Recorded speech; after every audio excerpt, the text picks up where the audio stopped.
Hello and happy Friday to all of you out there, wherever you are and whenever you may be listening. That goes for you too, Gramps. We'll miss you, but we know you're listening. Tonight's WKMCTV broadcast is a Heartland Conference divisional matchup featuring the South Williamsport Mountaineers and the visiting Mount Carmel area Red Tornadoes. My name is Jim Lesko. Alongside me is my brother Dan Lesko, and we're coming to you live from the Rodney K. Morgan Stadium in South Williamsport, Pennsylvania, where the 4-3 Mountaineers will look to avenge last season's district playoff loss to the Red Tornadoes. So far this year, the teams have been as close to a mirror image as you can get, and we're going to get to that right away. But before we do, we're ready to play football here. The Red Tornadoes won the toss to start off tonight and deferred, so they will be kicking off. It'll be Chapman, and he's going to be kicking deep to 22, Gannon Goreski, and 21, Hunter Finn. And, interested to see where Chapman places this kick. Finn had a 97-yard kickoff return last week, so be smart to stay away from him. So the kick is down. It's in the direction of Goreski. He's going to take it at about the 16, and he has a hard time handling it. He finally dives on it at the 21-yard line, and that's where the Mountaineers will start. So that was definitely a tough kick to handle there for Goreski. It looked like it was almost like a knuckleball going down there to him, and he couldn't really handle it well. So good start defensively for Mount Carmel. This is kind of where they want to be. Look to see him bring a little bit of pressure with the Mountaineers backed up a little bit here. Yeah, so we'll get started here. Again, these two teams are nearly mirror images of each other. The South Williamsport backfield, we're going to see Goreski behind, looks like number 99, Nate Conzer. And it's going to be a pitch to Goreski, and he's off the left side. He tries to get to the edge, but he's going to be running into a couple Red Tornadoes there. Number 1, Karicki, 10, Noah Burkowski on the tackle as well. Yeah, and you saw, looked like number 88, Hood, coming off the edge, getting upfield, forcing that cut back there, and allowing his linebackers come in and make the play. Goreski on his way out. He's going to be spelled by number 9, Luke Winter. We'll talk about both of these gentlemen quite often tonight. We'll see again between the backfield of Winter, Goreski, and Miller. South Williamsport has over 200 carries, over 1,500 yards, and 18 touchdowns through 7 weeks, so certainly a prolific backfield. Very much so. Flick is under center, and this time it's going to be a pitch to the other side to Winter, and Winter is going to make the first guy miss, and he's got his head down, and he's powering through. He's up to the 25-yard line, where it'll be 3rd and 6. And Winter, 6'1", 215. He's pretty solid kid for a fullback tailback, and as we said, you and me were kind of having the discussion who's the fullback and who's the tailback, because they kind of split time at both positions, and both of these guys definitely run like tailbacks. Yeah, absolutely. And we'll see from the Mountaineers of South Williamsport, they run what's typically looks like a pro set. It'll be an I formation. Flick will be in the under center most of the time. He'll have 99 Conser and either Goreski or Winter behind him. And this time he's going to throw. He's looked to his left. He's looking for Lentz, and he's got him on an out. He throws it to the inside, and it's caught. He's across the 40, all the way to the 42-yard line is where they're going to mark him down. It's going to be 1st and 10 Mountaineers. And that's a big play there for the Mountaineers. And we, as I talked about, Jim, Mount Carmel bringing that pressure there. You saw Ayers coming through the gap. You saw Hoodie coming off the edge, and just weren't able to get there in time to get to Winter. And he made a nice pass. So we'll often see for the Mountaineers, you'll see Lentz, or it's going to be 21, Hunter Finn split out, as well as you may see number 10, Austin Nash. It looks like this time they're going to split Nash and Lentz out to the right. Number 5, you'll see Chris Clem. He'll be the big tight end to the left side of the formation, and they're going to hand it to Winter, and Winter's going to be hit in the backfield. First contact made by number 4, Logan Wills. Danny's wearing number 4 again this week. Yes, he is, and that was a great play by Wills. I talk about it, at least, I got to give a shout out to the defensive ends at least once a week, Jim. So Wills did a great job coming from that DN spot, didn't go too wide in his pressure, stayed tight to the line of scrimmage, got down there, and was able to make the play on the other side of the ball. And we'll see 22, Goreski is going to go back in. Winter on his way out. And that's got to be something great to have. Mount Carmel has it, South Williamsport has it. So many different interchangeable backs. This time split out to the right. It's going to be Finn and Lentz. Flick under center with Conser and Goreski. Lentz rolls to his right, but he's hit hard. There's a screen set up on the left side, but the Red Tornadoes sniffed it out. Initial contact is going to be made by number 72. Initial contact 72. Herb. Colin Herb for the Red Tornadoes. Right, but there was a lot going on at the play. They held them up long enough for a lot of Red Tornadoes to arrive, and there's a flag on the play. So we'll see if maybe there was a whistle blown and the Red Tornadoes in their zeal, just being a little overzealous trying to finish the play off.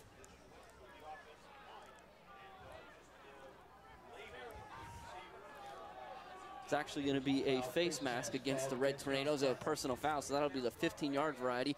But as it stands, there is a Mountaineer down on the field right at the 30. It's going to be number 5, Chris Clem. He was the one that had the screen set up for him, and so there was a lot going on there for him. And while they are tending to Clem, I don't know if you noticed it, Jim, and I don't know if Mount Carmel noticed it. Now, obviously, Colin Herb had that screen snuffed out pretty well. But you saw Clem, or I apologize, Flick, rolling to his right, and he's a lefty. So he did that back turnaround and throw that ball with his left hand. You know, usually you see a quarterback rolling to his right. You're not going to see them be able to throw back that way. But because he's a southpaw, he's able to make that throw. Yeah, and so that's a play that we've seen the Red Tornadoes run, a similar play at least, where they show all the motion to one side of the field, and the quarterback puts his foot in the ground and throws it to the screen set up on the other side. But, you know, the Red Tornadoes were well prepared for that. But again, certainly with Clem down there, the trainers continue to take a look at him. Speaking of trainers, on the Mount Carmel sideline, we have Star Physical Fitness and Physical Therapy and Fitness are always there. Checking on players, doing a great job. And Star Physical Therapy and Fitness is located in Marion Heights. Rehabilitation and fitness training, serving local sports teams and area residents. The good news is Chris Clem is up, and he is coming off the field now. So we'll look to get started here again. There's 9:07 left, and when the referees put the ball back in play, the Mountaineers will be facing a 2nd and 4. From their own 47. And Jim, one thing I just thought of here is, with that being a personal foul, they don't specify who it was on. I'm sure they let the coaches know. I believe that rule is in place still here in high school as well, that if there's 2, you're gone. And if that is a rule, then that's something we have to really keep an eye on. So again, it was a big loss on the play, but the 15-yard penalty did not result in the first down. So it's 2nd and 5.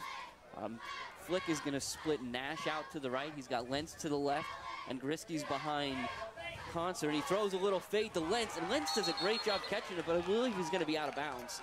Yeah, it was a tough play. Lentz threw it where only check that. Flick threw it where only Lentz could make the reception. It was just a little bit wide. And it looked like Avery Demko there on the coverage, and you see Avery Demko going back and talking to Noah Burkowski. Nobody yelled ball. Nobody yelled ball, because he didn't get his head around to defend on that play, but did a good job widening Lentz out to the sideline and not allowing him to catch that ball in bounds. Yeah, we've seen throughout the season, Coach Dara has been comfortable leaving his corners, both Demko and Karicki, on an island, but you see, and you can see it here, Demko typically shadows the number 1, so he'll be following Lentz all over the field. Now 3rd and 4. Flick's going to go straight back, and he's looking for the same play. Demko's got his head around, and he does a great job batting the ball away. It's going to be incomplete, bring up 4th down for the Mountaineers. That was very, very well defended there by Demko. Again, you know, Demko, he has 2 passes defense on the year right now, and that's going to be his 3rd. And you think, you know, through 7 weeks, that's not a whole lot of passes defensed. But I think most teams scout Demko and know not to really throw his way. Looks like it's going to be 99. Nate Concert back to punt for the Mountaineers. They're going to take a timeout here early on. Yeah, it looks like maybe a little bit of a situational thing here. Not sure where everybody's supposed to be at. Yeah, usually we expect to see 33 Zach Miller as the punter. So seeing Concert out there, as well as it looked from that formation that the Mountaineers had both, that was Finn and Nash split out right. So they had 2 gunners out on the right side alone in almost like a twins formation. So again, it could have, as you said, situational. There could have been something afoot, as they might say. Yeah. Now, Grant, I did see them on a little bit of their film. I did see them go with these 3 receivers, the 3 gunners. But it's definitely a very good possibility to actually, here we go, 4 wide now. But this is a good set to run a fake out of. So it's still going to be Concert. There's 4 gunners for the Mountaineers. We'll see the Red Tornadoes are going to have just Widener back there. Again, the Red Tornadoes keeping most of their bodies close to the line of scrimmage, as this is kind of territory you may attempt something fishy, but it's a good snap. Concert gets the kick out. Widener is going to let it bounce. Now he's got to get away from it. It goes through his legs, and it'll be down by number 28, Lane Lusk, at the 21-yard line, and that's where the Red Tornadoes will start their first drive of the night. So, minus a penalty, and when Demko fell down on that first down completion, or on that completion for the first down for the Mountaineers, pretty good defensive stand for the Red Tornadoes to start the game. Yeah, we talked about the Mountaineer offense. Now again, the Mount Carmel offense, the Red Tornadoes, they're 3-headed monster in the backfield of Ayers, Widener, and Kricky. Similarly has almost 200 carries, almost 1,500 yards, and 15 touchdowns. So they're in their Mount Carmel's in the shotgun double wing. It's Reisinger, he's got Ayers to his left. Widener comes in motion across the formation, and this time it's going to be a snap to the up back. It'll be right to Damon Daukus, and he'll be out to the 25-yard line. It'll be 2nd and 6. And Jim, I didn't get a chance to mention this to you pregame, but watching the film from last week against Central of the Mountaineers, Central had a lot of success on short dive plays to their fullback. So I was curious if Coach Dara was going to go with this play to Daukus a few times here in this game, and he comes out first offensive play. Same look from the Red Tornadoes. We'll see this almost all night. Reisinger's got Ayers to his left, Daukus and Widener to the right. This time they're going to hand it to Widener on the inside trap, and he's got a little room in the middle. He'll be out to the 28-yard line, so still a few yards short of the first down, but it'll be 3rd and manageable, Dan. You talk about it all the time, staying on schedule. Yes, that's exactly what this is. This is staying on schedule. You get a first down carry for 3.5, 4 yards. You get a second down carry for 3 yards. So you come up with a 3rd and 3, very manageable down and distance. 7:25 left here in the first quarter. Same look for the Red Tornadoes. Tight ends of Chapman and Wills. They're going to cover the tackles, and this time it's going to be a handoff to Ayers, and Ayers is bouncing to the left a little bit. He's fighting. He's going to be very close to the first down. And I think he's going to have it, Jim. Yep, he's going to pick that up. So great effort by Ayers. He's going to be out to the 32-yard line, so he'll have it by about a yard, and the Red Tornadoes will keep their first drive moving. And, we continue to see this is Mount Carmel's offense. Run, run, run, run, run. Ayers, Widener, everybody else that can hold the ball correctly is going to get a touch. It'll be the 4th play for the Red Tornadoes in this drive. It's the 4th time they come out in the same exact set. This time Ayers goes in motion across the formation. Reisinger's going to roll out. He's had Widener open on the second level, but he overthrew him a little bit. Yeah, and you saw Widener try and kick it into that second gear there to get to that ball. It looked like Reisinger definitely led him just a tiny bit too far, but did a good job getting out there. Yeah, so we talk about this passing defense. One of the things that this Mountaineer defense does, Dan, is they sit in a 4-4 initially, but they'll walk the 2 outside backers up to a defensive end slot, and it effectively becomes a 6-2. Yeah, as they are doing right now. You see 45 and the right outside linebacker. Same look for the Red Tornadoes. They hand it to Ayers, and Ayers has some room. He decides he's going to go upfield, and he's got a lot of power, a lot of push from that Red Tornado front. He's across the 45-yard line. He's going to be the 46, and it'll be another Mount Carmel first down. And, Jim, we didn't get a chance to talk about it yet today, but it looked like, is that number 10, Austin Nash, coming in there and ripping at the ball. The Mountaineers have 16 takeaways on the season. Through 7 games, that's pretty impressive, and that's probably why. Absolutely. So, again, this is the 6th play now for the Red Tornadoes. It's the same exact look. It's Daukus and Widener behind Chapman. Ayers is coming in motion to the left. They hand it inside to Widener, and Widener's going to try to get outside. He runs into some trouble there. He's going to be at the 49-yard line. It'll be a gain of 3. And I'm going to continue to talk about it because Central Columbia's offense had so much success against the Mountaineers last week. That play right there that Mount Carmel runs religiously, they run it but probably 15, 20 times per game, Central had very much success, a lot of success on little Sally plays, and they worked very well. Same look out of the Red Tornadoes. Reisinger's got Ayers to his left, Daukus and Widener to the right, Chapman and Wills are the tight ends. This time they're going to fake it to Ayers, and Reisinger lets it go, and he's got Widener, and he misses him by a hair.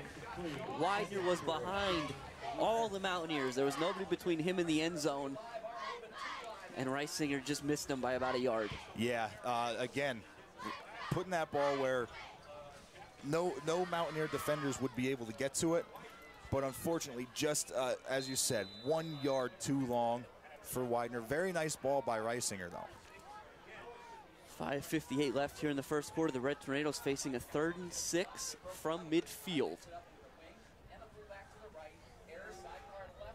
Reisinger's got the snap, and he's going to hand it inside to Widener. And Widener's got a little bit of room there. He's going to be brought down short of the first down, but there is a flag on the play. As it stands now, they mark him down at the 47, which will be about 3 yards short. And this was thrown in the area of, you know, false start and offsides. And normally they call a false start. They call the play dead. Never mind. It's going to be a sideline warning against the Mountaineers sideline. So again, just a warning the first time here. So we'll see what Coach Dara is going to do. He does have a decision to make, and here we go. And I think this is an easy decision for Coach Dara. You got a lot of faith in your backs. Put it in their hands. Let them do it. Same look. Reisinger goes the hard count, gets a little bit of movement. They're going to get the Mountaineers on offsides there. We've seen the Red Tornadoes do this numerous times throughout the season. And that's going to give them a first down. That's a great coaching call there by Coach Dara. Yeah, that's a backbreaker for the Mountaineers. You do a great job. You sniff out that 3rd down play. You put the Red Tornadoes in a tough spot, and you give them the first down without making them snap the ball. Yeah, it's very tough, very tough. So same look for the Red Tornadoes. They haven't deviated from this yet this drive. Reisinger drops back, and he's looking. He's got a throwback across the left. He's got Ayers on the left in a screen. Ayers is looking. He makes a couple guys miss. Ayers is across the 15. He's going to be thrown out of bounds. Check that, around the 24 to 23-yard line. But there is a flag on the play, and Dan, it looked like a hold. Yeah, it definitely did look like a hold. I mean, it looked like, you know, it was something going on there right in front of the play, right around the ball. So definitely tough call. Yeah, they're going to call a block in the back, and I think, again, it was well set up. Ayers kind of changed directions a little bit there, and I think he turned around some of his linemen. Yeah, and when that happens, it's tough as a blocker out there. You know, you're pursuing your block, and then, as you said, Ayers change field, and so then the blockers see the defender's back.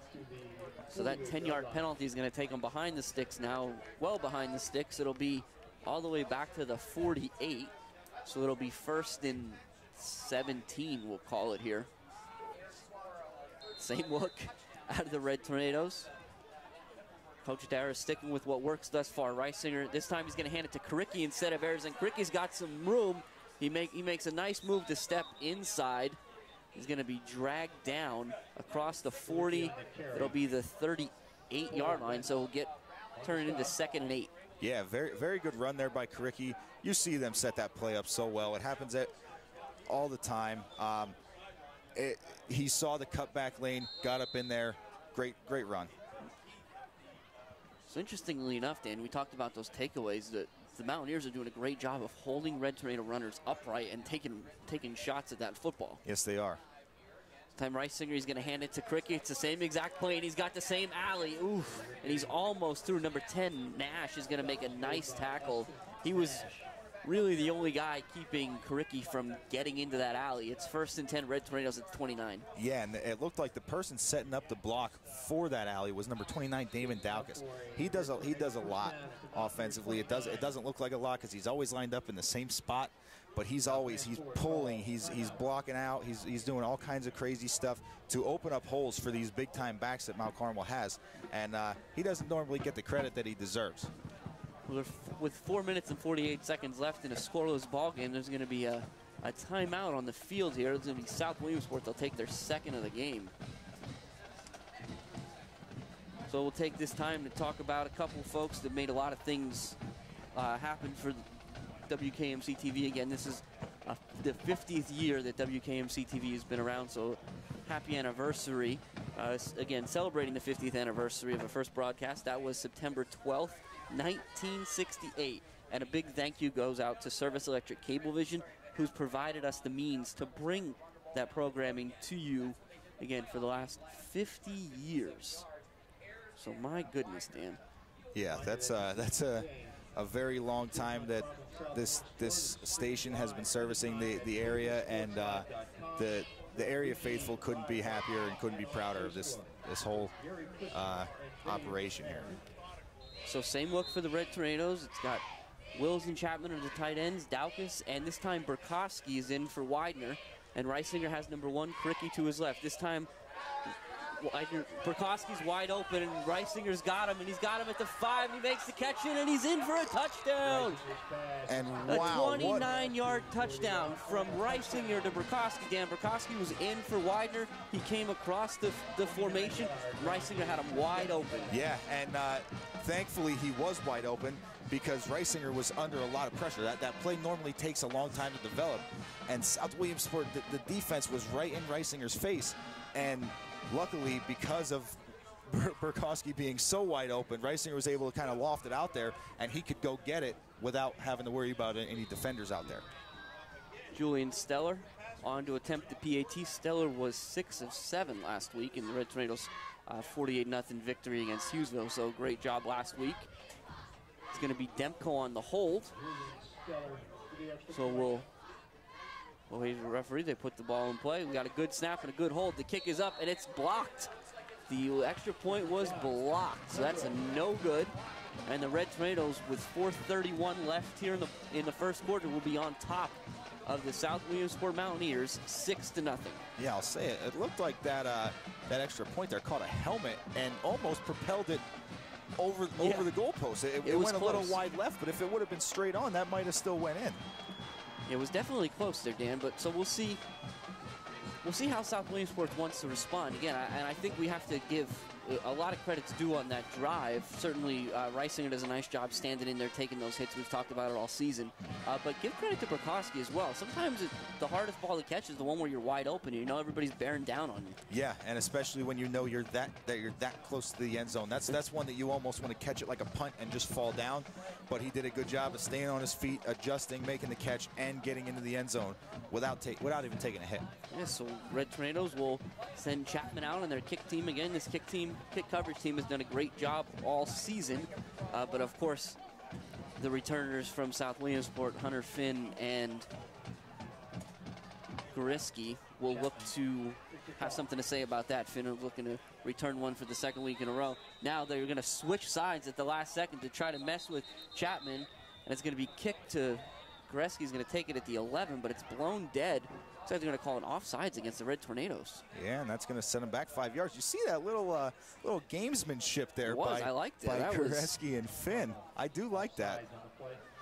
But somehow, I think Chapman almost, seeing Finn out there, almost daring him, saying, hey, we were going to kick it to you anyways. That's a good point, Dan. Yeah, I mean, because Goriski ended up coming up with that ball, and that's where Finn was. Unless Chapman was able to look up, make an adjustment, I think he was going to kick it to him and dare him, say, hey, you want to try and take another one back? Not against our kick coverage team. So we'll see if the plans change at all, or if Chapman's still going to send it down to Goriski. He sends it. That one's more in the direction of Finn, and it bounces in front of Finn, and it gets by him. So Finn picks it up at about the 15-yard line, and he tries to get to the outside, and there's too many Red Tornadoes there. Too many.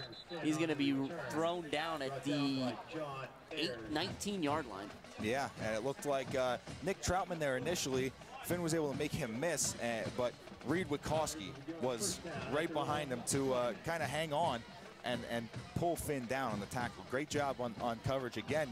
From getting a 5-yard penalty and being set back 5 yards to now the Mountaineers are starting their drive 1 yard shorter than they started their first drive. Yeah, the Mountaineers come out. They have Finn and Lentz split out right. It's going to be Winter take the handoff up the middle, and he's got nowhere to go. That's a lot of Red Tornadoes are in the area. Going to be a yard, a little bit more. They'll mark it at about the 21. Yeah, you see this this South Williamsport team. They will split their backs or their receivers out fairly wide, and then run it up the middle. That was a little counter tray right there. It was you know, it's a tough play to stop because you got the fullback going one way, a pulling guard, and usually the back's able to get up in that hole. But Mount Carmel did a great job of plugging it up. This time they're going to send Lentz and Nash split out right.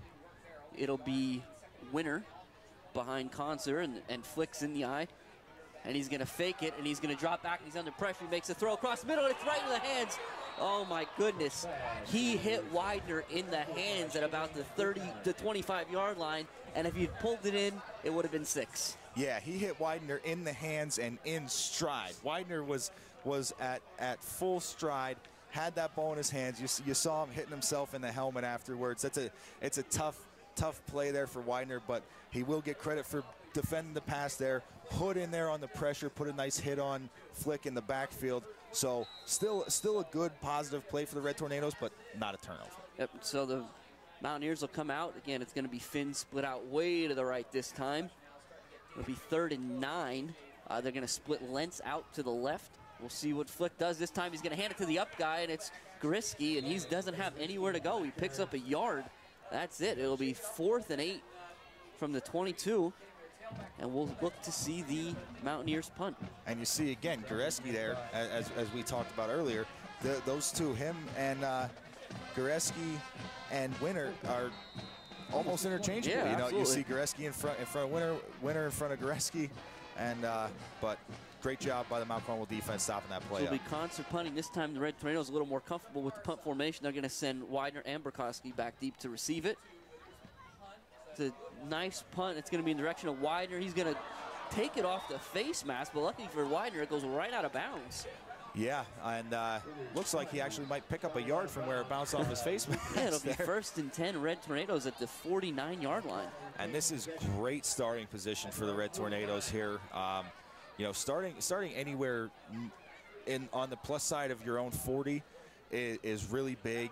That it shortens the drives up. It gives, you know, the drives aren't as taxing on your fatigue and everything. So we'll see if Mount Carmel can put some more points on the board here. So Red Tornadoes out in the same look. The ball's on the right hash, so we're going to have Widener and Daukus in the wing to the right. Chapman and Wills are the tight ends. Widener comes across the formation. They're going to fake it to him. They give it to Ayers right up the middle, and Ayers got some room. He's across the 45. Stays up to get down to the 42-yard line. So big run. Will be very close to a 1st down. Yeah, we'll see if they give it to him, if they want to measure it. Yeah, there'll be no measurement here, Dan. Just a little bit short. Yep. But again, you know, there was what we were talking about with those takeaways, holding Ayers' ankle up and having somebody else come in to clean the hit up. Same look for the Red Tornadoes. Reisinger's got Ayers to his left. Daukus and Widener in the wing. This time they're going to hand it to Widener, and Widener's up the middle, and he's got to see him, and Widener's going to score a touchdown. He's in from the 42-yard line. Touchdown, Shane Widener. Dan, they've been setting that play up since the first time they snapped the ball today. Yes, they have been, and I'll tell you, Jim, they set that play up, and Widener has great, they run that play so often. Widener has such good vision. He's able to see when he has to take it outside, when he has to take it a little less outside and right off tackle. That time it looked like he took that ball and immediately turned upfield right up the center and was able to find the hole. And with the score sitting at 12-0 with 2:28 left, we saw what we talked about before, Dan. It's so exciting. The Red Tornado sideline holding up 2 fingers. So the Red Tornadoes are going to try to get this up to 14 here with the same look that they've employed all night. Yep. Reisinger takes the snap. He fumbles the snap a little bit, and he's going to run behind Ayers, and he's going to be in for the 2-point conversion. And I will say, Jim, that was going to be, I believe that was going to be Johnny Ayers. There's a big flag. Sorry to cut you off, Dan. There's a late flag thrown sky high in the end zone. Something happened. We'll see. It looked like there were only white jerseys in the area, so that's going to be an unsportsmanlike conduct penalty against the Red Tornadoes. Certainly to be assessed here on the kickoff. Yeah, and that's, you know, this is a situation you got to keep your head for Mount Carmel. Act like you've been there before. You know, I'm sure that's what Coach Darr's preaching on the sidelines right now. But again, great job on the 2-point conversion. As we said, it looked like it was initially going to go to Ayers if he got a clean snap. And as our good friend Jose Gonzalo will tell us, Ayers, I think earlier in the year, he went to 6 for 6 on his career on 2-point conversions. If he would have had that, he would have went to 7 for 7. But Reisinger couldn't handle the snap, but could handle the run and to get the 2 points on the board. Yeah, and it was a great, intelligent play. It was, Ayers was very aware. He realized, okay, I don't have this football. Let me get up in the hole anyway, and I know my buddy Reisinger will follow me in. So it was a great job there. But with regards to the penalty against the Red Tornadoes, you will not see a coach as upset about a 14-0 lead as you saw Coach Dara there. Absolutely, and as I said, I've been on the receiving end of the choice words you hear from a coach after a penalty like that, and it's definitely a wake-up call as a player hearing that from your coach. As you said, even with a 14-point lead, you don't want to be giving up free yardage. So we'll see. Hopefully Mount Carmel can bounce back from this and get another defensive stop. Yep, so Chapman will be kicking off from the 25-yard line rather than the 40. So we'll see Finn and Goreski are waiting at about the 30, and Chapman's going to get it over their head. Finn's going to take it all the way back at the 16-yard line until he stops, and there's nothing but white jerseys waiting for him. The Red Tornadoes are going to drive him down at the 28-yard line. No, they're going to give him forward progress up to the 32, but there's going to be a flag. That flag was thrown in a weird spot. Yeah, it didn't look like anybody around unless it was another sideline penalty. So we'll see what they're going to call. The flag is going to be a sideline infraction against South Williamsport, and the sideline is a little bit concerned. They're not certain exactly what's occurring here, but yeah, so regardless, the Mountaineers are going to start at the 32-yard line. Well, no, I think that after the first warning, I believe they will be walking this off for probably a 5-yard penalty, because you see the referee there stopped the Mountaineers before they came up to the line. But we'll see if they walk it off or not. Yeah, he's going to. You're right, Dan. It looked like they were allowing the Mountaineers to get up on the ball. It's not a 5-yard penalty. Now, one of the things, Dan, that we've noticed here is when South Williamsport is running their plays in, they have the quarterback and both receivers receiving the play call from the sideline, and the receivers aren't returning to the huddle. They're going right up there, which gives the Mountaineers the opportunity to get up on the ball even quicker and almost quick count and quick snap. Yeah, and that definitely makes things interesting for, and it looks like we got an issue going on with the chains here. Coach Dyer is trying to figure out. Well, I believe the issue is that they're saying that because the penalty occurred as prior to the stoppage of play, it's a 5-yard penalty on the kick return rather than, so it won't be a 1st and 15 from the 27. It'll be 1st and 10 from the 27. That makes sense. And Coach Darrell wasn't happy about that, but Flick's going to go, and he's looking to Lentz again, and Avery Demko's up, and they're going to throw all kinds of flags at Demko on that one. I think they're going to get him for a pass interference call, but again, we've talked about it all night. That's a tough play for Demko when he doesn't know the ball's coming. Yeah, and as we say, there's these corners have no help over the top. You see Widener at full speed trying to get over here to the sideline, but the Mountaineers are spreading these receivers so far away from the middle of the field that when they throw that little fade pass out to Lentz, it's taking Widener too long to get there. So Demko's basically on an island. And Flick's got a lot of confidence in Lentz. He knows if he just gets that ball up there, his guy's going to come up and get it. So they're going to call, that's a 15-yard pass interference penalty. Yep. We've seen a lot of flags tonight, Dan. It's still 2 minutes and 18 seconds left in the first quarter here. Red Tornadoes on top 14-0.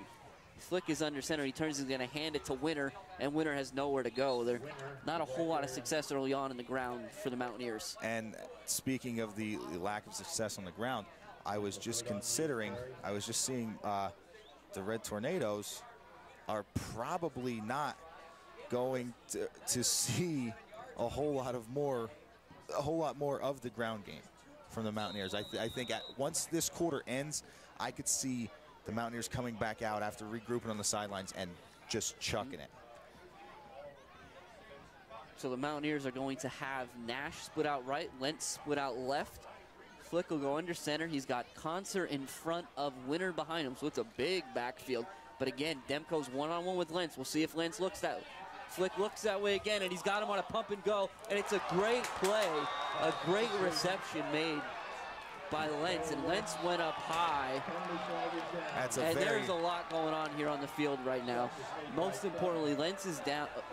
He's shaken up. He'll be attended to. There's a flag thrown. We're going to see what this personal foul call is all about. And the flag was thrown super late. I mean, I believe that the penalty would have been thrown on possibly a face mask. It looked like Widener made the tackle a little high, but it looked like around the shoulder, like the top of the shoulder area. But it looks like they're going to maybe get him for a face mask. Maybe the penalty just came in late. You know, some referees watching just to make sure the reception happened. A personal foul. And that's going to be it. We're just going to get a personal foul call. So I'm not sure.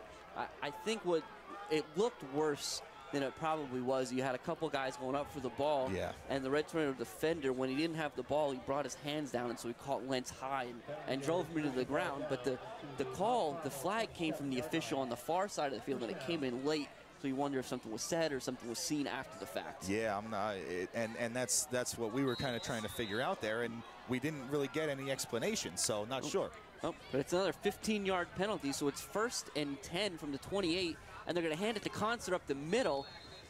And he's going to get to the 24-yard line, where it'll be 2nd and 7 with 1:10 left in the opening quarter. Yeah, he was able to push forward there and fall forward to pick up looks like 2, maybe 3 yards, but it looked like he was really tripped up right at the line of scrimmage. He's just a bigger guy who was able to get that forward progress and fall forward.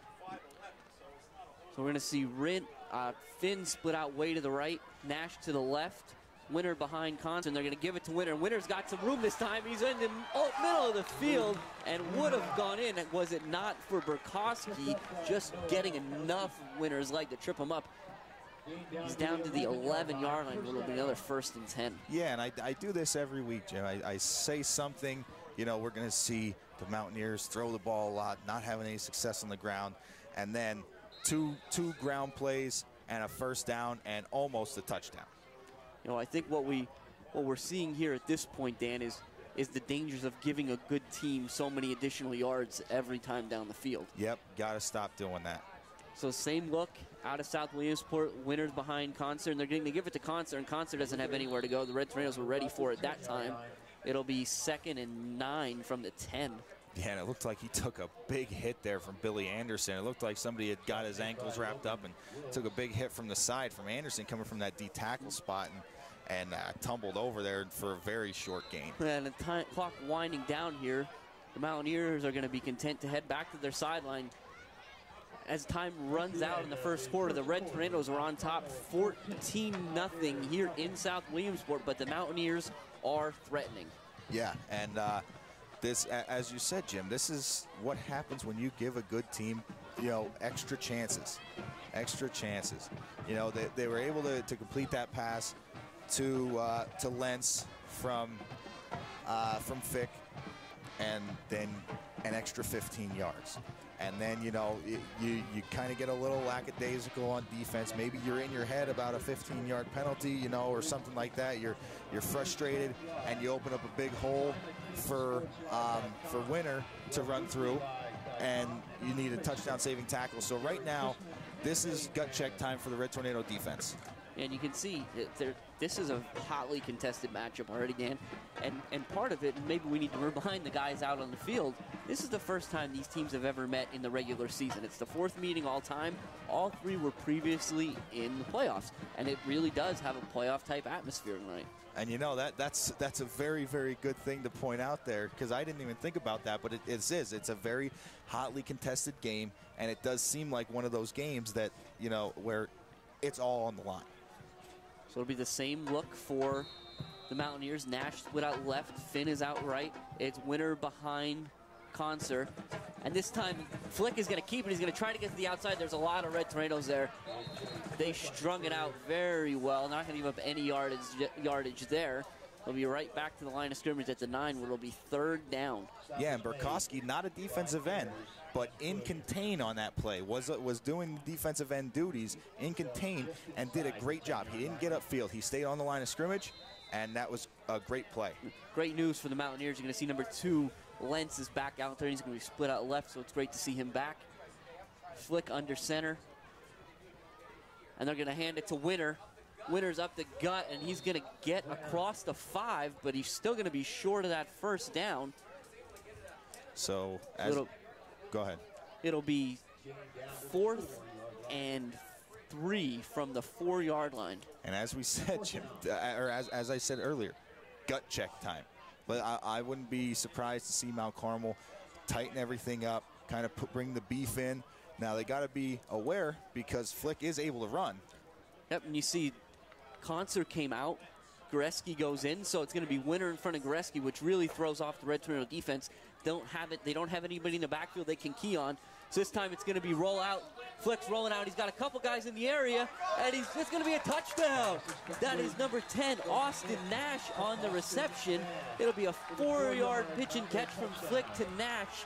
My goodness, there were a couple Red Tornado defenders in the area, but Flick was able to get it over both of them. Yeah, and you saw a lot of bodies and a lot of people jump in the air and get their hands up, and somehow that ball got over all the Mount Carmel defenders and into the hands of Nash. Great pass by Flick. Yeah, coming into tonight, Nash had 8 receptions for 125 yards. This is the first touchdown on the season, but it's Flick's 14th. So certainly a dynamic offense here, and the kick is up by Bose, and it's good. So Brian Yoas makes a nice exclamation point to a really powerful drive out of South Williamsport, and with 10:38 left here, the South Williamsport Mountaineers trail the Red Tornadoes 14-7. And you said a powerful drive. That was a big 4th down conversion there for the touchdown for the Mountaineers, but this powerful drive also aided by some mental mistakes by the Red Tornadoes. We're going to have to see the Red Tornadoes play a much cleaner game, a much clean their the little mistakes. They got to clean that up if they want to remain in the lead of this game. And I'm interested to see if we see a cleaner, sharper Red Tornadoes team out here when they get the ball back. Yeah, Dan, we talked about it on the way up and before the game. These teams are so well matched. They're very even in terms of talent. So it was going to be little things that switched this game up. We talked about takeaways. Yep. But it certainly looks like so far it's penalties. Yeah, right now it definitely is penalties. So, but we will see the Mountaineer kickoff team out on the field the first time. So let's see how this goes. It'll be Yoaz. He's kicking to Karicki and Widener for the Red Tornadoes. They're stationed around the 9-yard line. We'll see if the Mountaineers look to directionally kick towards any one of these Red Tornadoes. Yoaz signals that he's ready. We'll see what we've got. He's going to drive it down to Widener, who takes it right at the 10-yard line. He puts his foot in the ground and he gets upfield, and he's got some room. He's across the 35, he's across the 40, he's out to about the 46-yard line, but there's a flag in the back. Yeah, and we'll see if this is against the Red Tornadoes. And there is a Mountaineer down at about the 25-yard line. And that's Winter. It's going to be Winter. We'll see. So block in the back against the Red Tornadoes, so they continue to shoot themselves in the foot and kind of force their own hands here. Yeah. But as we said before, more importantly, they'll tend to Winter and make sure that he's ready to go. And you see that block in the back penalty was almost 30 yards behind where Widener ended up. So probably an unnecessary mental mistake. So we'll see this here. By the time they plant this football, it's going to be at about the 16 or we'll call it the 17-yard line, which again, initially we said Widener was across the 45 to the 46. So almost a 30-yard penalty in effect. The Red Tornadoes, again, as we said, I don't believe that the talent discrepancy is enough that the Red Tornadoes can continue to have these kinds of mistakes. No, I don't believe so, Jim. I think if the Red Tornadoes continue to have these mental mistakes and make these small errors that really turn into big ones, it's going to be a long game for the Red Tornadoes. On the South Williamsport side, most players are wearing pink socks, of course, October being Breast Cancer Awareness Month, and so it's a great cause here tonight at the stadium. It's a beautiful night. We were talking about it earlier, Dan. It's an extremely nice facility. It's really self-contained, and it kind of pops up out of nowhere when you're driving through town. Yeah, it does, and I actually was mentioned it to you when I was still playing here in Mount Carmel. I had the opportunity to play in District 4 All-Star game as a senior. Now I didn't get to play into that game due to a medical a baseball injury. Actually kept me out of the football game, but they play that game right here on this field, and it kind of pops up out of nowhere. It's self-contained, and it's a very nice little facility. And Winter is going to be up. He's going to be helped off the field by the South Williamsport training staff. So we certainly hope that all is well with Luke Winter. Huge part of this team, both offensively and defensively, as coming into tonight, he's their leading tackler as well, so it's a huge loss for the Mountaineers. Yeah, definitely a huge loss for the Mountaineers. Hopefully we can see him get back out here on the field pretty soon in this tightly contested battle here between these two great teams. We're going to see number 13, Charles McCloskey. He's going to go, and he's a sophomore, middle linebacker, wide receiver type, so he'll be stepping in for Winter at this point. As again, much like Mount Carmel, a lot of the Mountaineers play both ways. Is that the numbers maybe aren't exactly what the coaching staff would want them to be. Yeah, so we'll see what Mount Carmel can do here. So Reisinger brings him to the line. He's in the shotgun. He's got Ayers to his left. And this time they're going to hand it to Widener on the inside. Widener's got some room. Nice tackle made by number 52, Spencer Marquardt, to keep Widener from really hitting his stride. But he is going to pick up about 8 yards. It'll be 2nd and 2 from the 25. Yeah, and you see that they go right with that play. That ends up right in the middle of the field. So maybe seeing the opportunity with Winter on the sideline to try and attack it. Same look from the Tornadoes. Reisinger, this time he's going to hand it to Ayers, and Ayers is going to get in the middle of the field too, and Ayers has some room. Ayers is in the open field. He's got one guy he's got to beat. He takes a step. He lets Logan Wills try to set up the block, but there's a great job by the Mountaineers. My goodness, Dan, let's stop. This play is going to end with Ayers down at about the 7-yard line. He's first contacted around the 30, and he rumbles with 5, 6, 7 Mountaineers on his back. Yeah, that is an unbelievable run by Ayers. But again, we see a flag behind the play that is probably going to negate this impressive, incredible run by John Ayers. And I'll tell you, Dan, that flag is so far behind the play that I didn't see it. Yeah. That's how far behind. We're up in this we're in the beautiful press box. Again, it's going to be a block in the back against the Red Tornadoes. So they'll go back all the way to the 40-yard line where they'll start the play. So that's about a 32-yard loss on that one.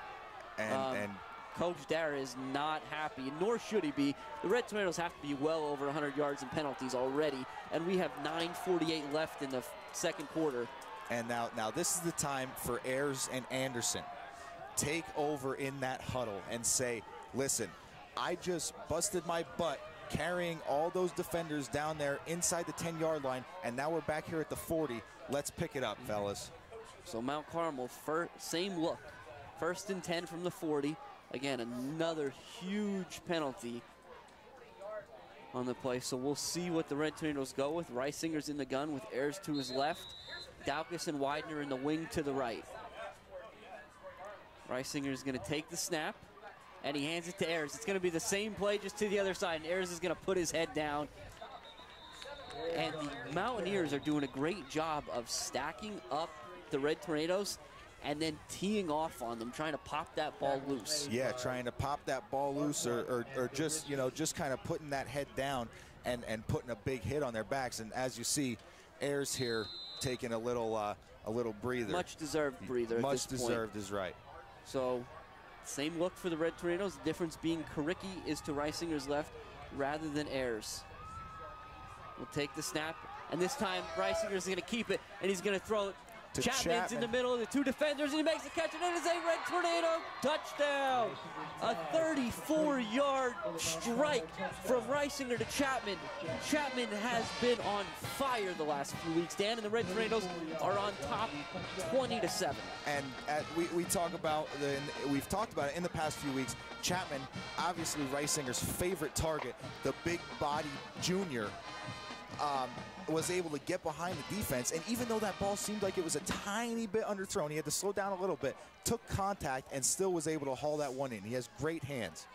So the Red Tornadoes are going to send Stellar out to attempt the PAT, this time in the opposite end zone. We'll see, again, Demko again on the hold. Wait, it's a good snap and a good hold. The kick is up, and this time it is good. And so with 8:58 left in the second quarter, the Red Tornadoes answer South Williamsport's first score of the night with one of their own and go on top 21-7. Yes, so after a tough defensive set, as we said, a lot of penalties, and ending with the Mountaineers putting a touchdown on the board, that was exactly what the Red Tornadoes had to do. They had to come out and answer and extend this lead back out to 14 points. If they can continue to answer any time that the Mountaineers are able to put one in, it's gonna be huge for their confidence, and it's gonna be huge for them to get the win in this game. And I think you have to just, I mean, we can talk about penalties, but you have to give the Red Tornadoes credit. I mean, they're absorbing these and just kind of marching forward. So it's a great job by the sideline and the team of really not getting derailed by them. They continue to just rack up more yardage. Yeah, they're basically playing well in spite of themselves. So we'll see Chapman here looking to kick off again to Goreski and Finn. We'll see if they pick a direction here on the kickoff. Again, 8:58 left here up in South Williamsport. It is a Heartland Conference divisional matchup, so a lot of implications here. This time it's going to be a low roller. It's going to be picked up by Nash at the 29-yard line, and he's going to get out of bounds at around the 37. Give him the 37. That's where the Mountaineers will start. So we'll see if the Mountaineers had a little success on the ground on the last drive. A little bit more success through the air, and with a little bit of help from the Red Tornadoes. But we'll see if they decide to, with Lentz back and with Winter still on the sideline. We will see if they go more to the pass game. Yeah, we'll see what the Mountaineers are able to dial up here. Send Lentz and Finn out to the left. Flick under center. He's got Goreski behind Conser. And they're going to hand it to Conser, and he's got nowhere to go. That Red Tornado defensive front is so stout at this point. And they're doing the same thing the Mountaineers are doing. They're teeing off on any of these running backs that they can stand up. Yeah, and I would just like to mention there was one thing that we didn't mention after the Mountaineers initially scored. That's the first touchdown scored on the Red Tornadoes in 3 weeks. they shut out Mifflinburg and were able to shut out Hughesville. So that's the first touchdown scored since September. This month, right? Yeah. Yep, so we'll see. So this defense playing with a lot of confidence. As they should be. So we'll see how they react again. It's 2nd and 10 here. No gain on the play for the Mountaineers. Same look for the Mountaineers. They'll have Nash split to the right otherwise. Flick's going to drop back, and he's under pressure. He floats it across the middle of the field. It's a jump ball, and great play by Demko. Bats the ball down. Troutman's there as well. Yeah, very well defended there by Demko. It looked like Hood got after the quarterback, put a little bit of pressure on Flick, and Flick had to kind of float it, and Demko able to catch up to Lentz, because it did look like Lentz had a step on him. Yeah, I think able to catch up and knock it down. And you give a lot of credit to this Red Tornado defense, because again, we had a lot of those penalties were we'll call their judgment calls by the officials, and so the fact that the Mount Carmel defense is still as aggressive as they've always been that's a great credit to them. And as we see Logan Wills here down on the defensive end, he's now wearing number 57 again. Flick's going to fake it to Gretzky, and they have a screen set up to the left side, and there's a lot of blue jerseys. Gretzky's got some room. He's across the 45, driven out of bounds by Troutman and Burkowski. They'll get him at the 48-yard line, just barely the 48, so we'll see if they move the sticks. That's going to be very close. We'll see what's going on here. There's a little bit of conversation amongst the officials. They're trying to see exactly where the ball's put. They needed to get to the 48-yard line, and the nose of the football is just barely there, so they're going to call for measurement. Yeah, now, and I think this is the right call here, because this play's so close, and right here in the middle of the field, not you know, almost less than 8 minutes before halftime. It's a big play. Absolutely, and as the sticks again, Gretzky pushed out of bounds right on the South Williamsport sideline, so we'll see the chains are going to come all the way across the field here. They get a nice workout for the chain gang tonight. We'll see as we wait and see. They'll set the chains and stretch it. It's going to be first down Williamsport. And as we said, that was I like the judgment call there by the referees. You know, you think, all right, it's pretty close. It's probably a first down, but let's be sure about it. You know, that as you said, a lot of questionable calls at some points tonight. Make the effort there, as they did. Yeah, it was a great individual effort by a couple Red Tornadoes there, as the Mountaineers did have the screen set up very well. The Red Tornadoes did their best to blow it up. Now here we are, Flick under center, and he's going to look to the left, and he was never looking anywhere other than to Nash, and he throws it up, and Karicki gets his head around at the last second to bat the ball away. Incomplete pass. And you are right, Jim. At the last second, Karicki looked like he didn't even get his head fully turned around, saw the ball out of the corner of his eye, put his left hand up, and got his hand in between the ball and Nash. Yeah, the Mountaineers have done a lot with those go routes, where they're essentially three-step drops for Flick, and he just, for lack of a better term, flicks his wrist and flings it out there to see exactly what he's got. He's got a lot of trust in his receivers, but these Red Tornado corners are holding up great. Yeah, and that's what he has to do with the pressure the Red Tornadoes put on the quarterback. So again, this is going to be a handoff to Goriski, and he's going to be dragged down from behind. First on sight, number 27, John Ayers. And it looked like John Ayers shot like a missile from his linebacker spot to fill that gap. He saw the hole open up, filled that gap, and got Goriski for a very, very short gain. We'll give him about half a yard, so it's 3rd and 9 here from basically still the 48-yard line. And Jim, playing linebacker at a time before in my life, it's very hard to come from 5 yards deep and make a stop on a play that develops that quick right around the line of scrimmage. Ayers just made a fantastic read to get in there. Mountaineers have Nash to the left, Lentz to the right. Lentz is going to low back, and he's looking that way. He's only ever looking, and he's hit, and he flunks it out there. This time, Widener's going to catch it. Widener's got the interception. He's got nobody in front of him. He's down the sideline. Couple blocks. The Red Tornadoes need to be careful. Widener's in for about a 65-yard interception return for a touchdown. He caught that one, Dan. He did catch that one, and he should give the assist to Mike Hood. Mike Hood continues to get in the backfield, continues to pressure the quarterback, even with these short drops. He's still getting there, puts a big hit on Flick, and like I said, Hood should get the assist on that one. Well, and the Red Tornadoes, again, give a lot of credit to the sideline as well, and the defensive backfield is they've kind of gotten used to that tendency of the Mountaineers to take a three-step drop and float the ball out there. Again, as you said, Hood certainly took a lot of the oomph off that pass as he put his helmet right into Flick's chest. But the ball did pop, kind of flutter out there, and this time Widener was sure to pull it down. So Stellar on to attempt the extra point. Demko on the hold. It is a good snap and a good hold, and the kick is up, and it is drilled.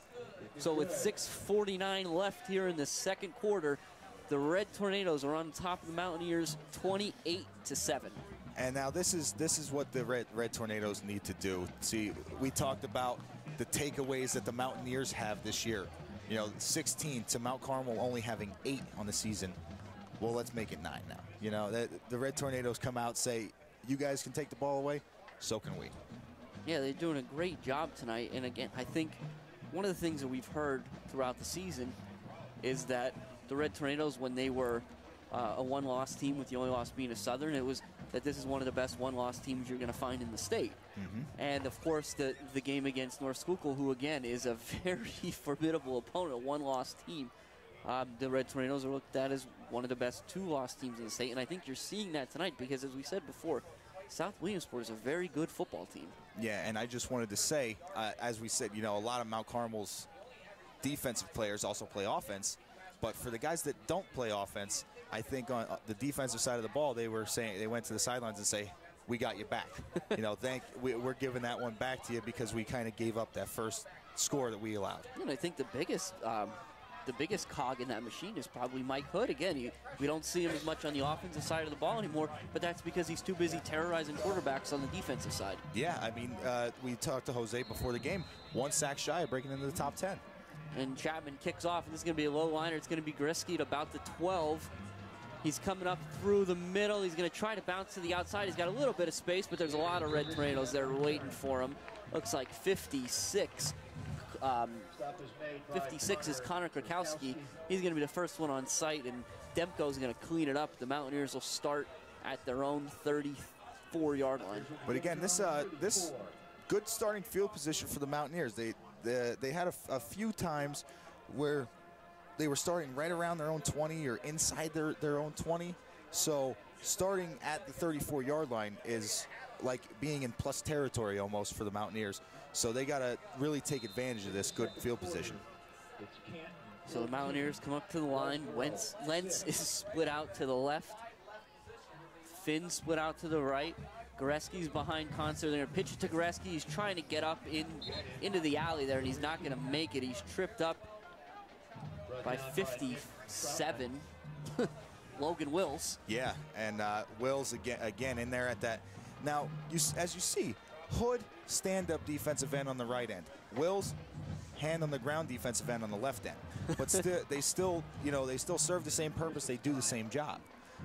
Wills did a good job of taking on his block square, stringing that play out, forcing Goreski to cut it up, and then was able to shed off his block and get an ankle.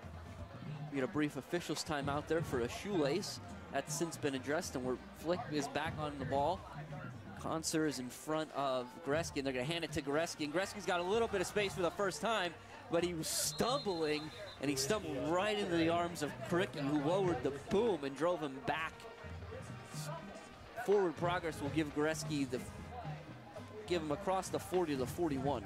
Yeah, that did definitely slow Goreski down a little bit, and thankfully so for the Red Tornado defense, because as you said, Kricki was able to come up and put a nice hit on him, but he was able to get outside on that play and got, almost had the corner.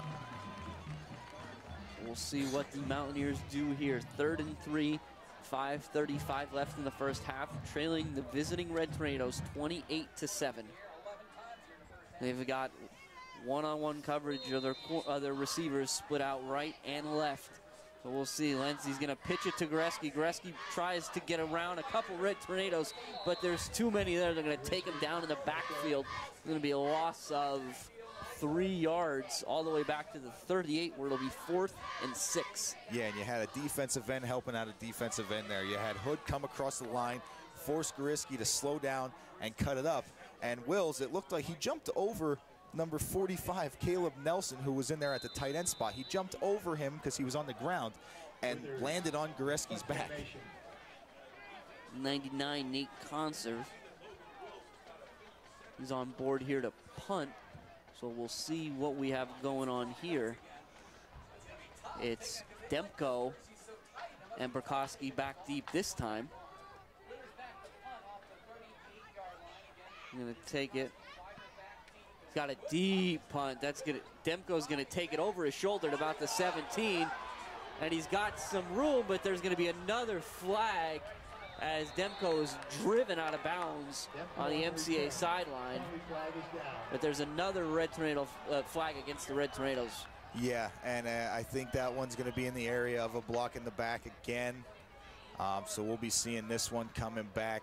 But I don't know if you noticed when we were doing our walk around pregame, Jim, not a whole lot of like out of bounds area. No. So Demko sliding, he probably ended up underneath the bench over there, and a lot of people close to the bleachers.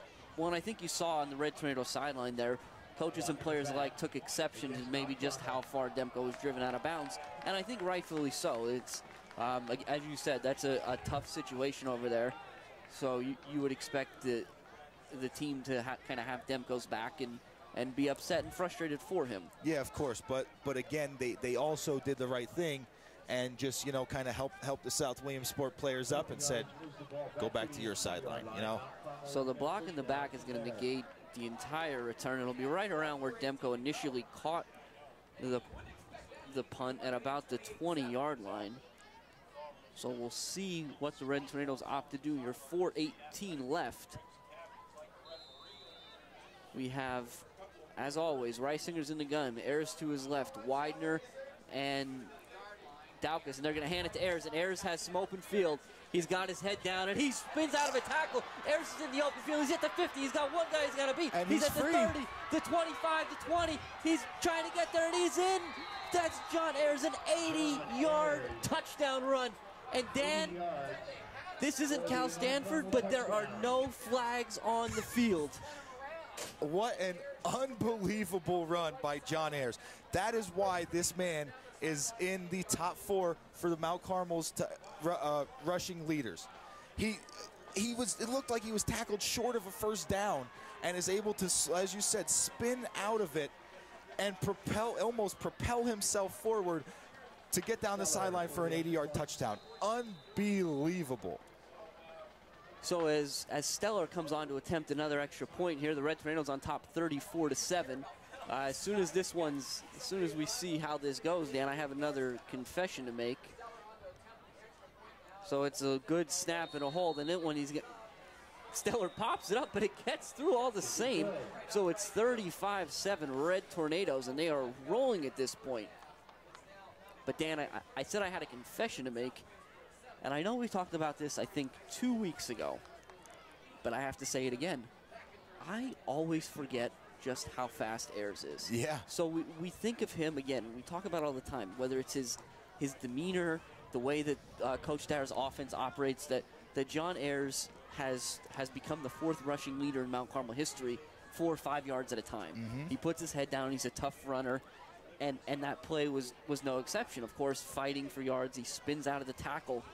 But to see him outrun guys that have an angle on him, there were multiple Mountaineers that had an angle to the corner, and Ayers ran by him. Yeah, and just to put a name out there, one of those Mountaineers was the guy that returned a kickoff for 93 yards last week, and I watched the film and said, wow, this guy is fast.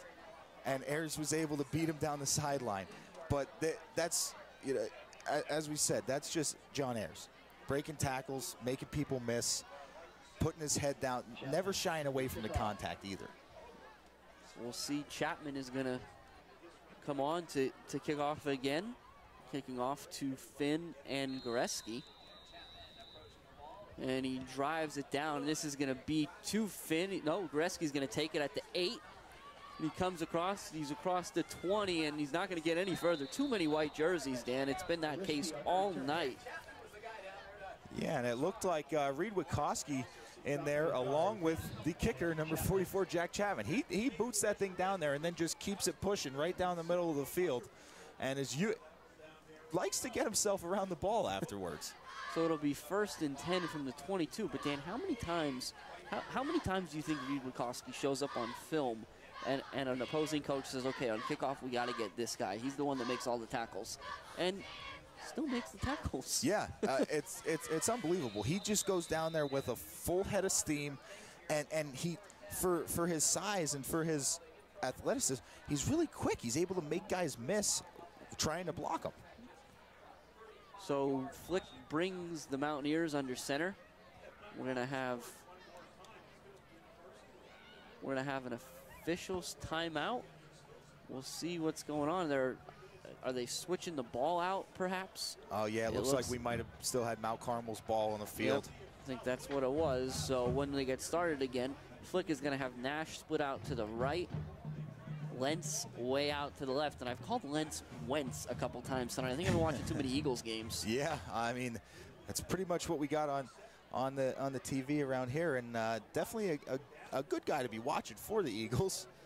Yeah, it looked good last night against the Giants. So, but while we're in South Williamsport, Lentz is the man. But this time, Flick's going to hand it to Goriski.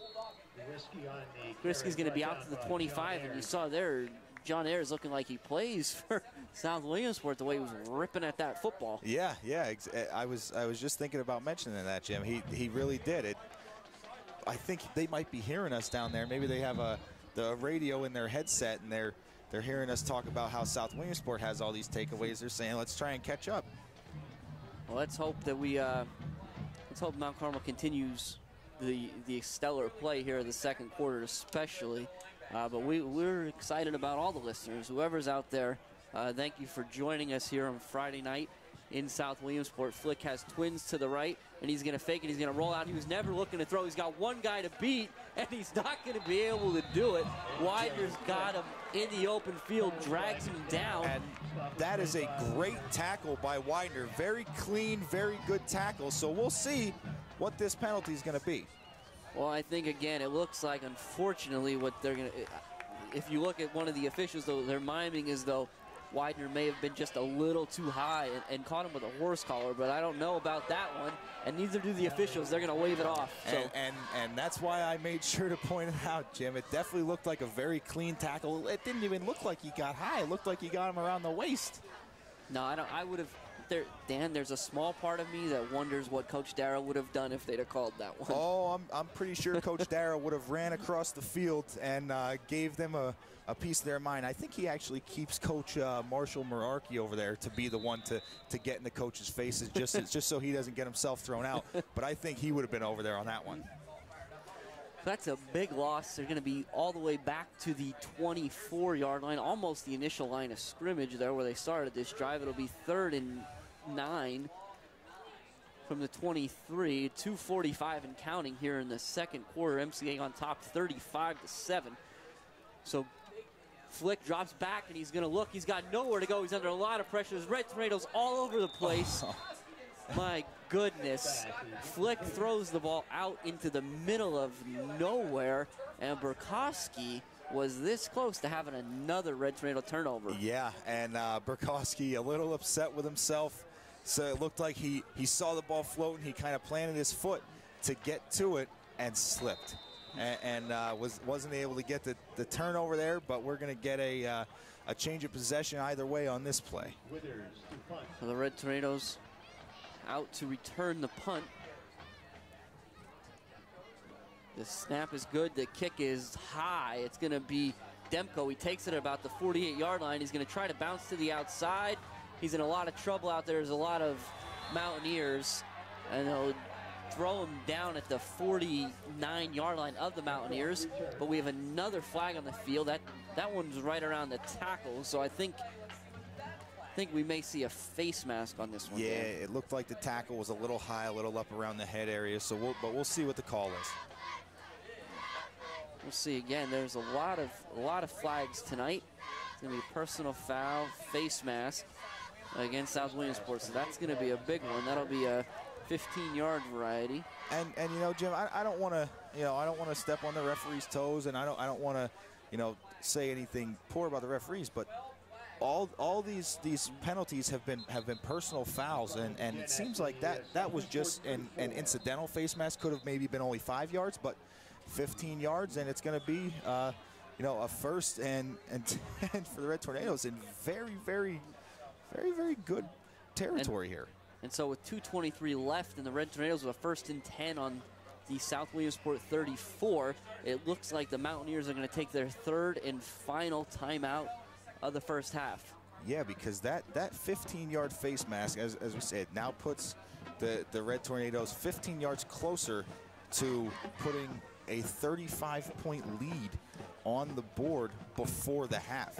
You know, you thought maybe if they would have got the ball back in Mount Carmel territory, that it would have been a little bit of a tougher task to get down the field with their run game in 2 minutes.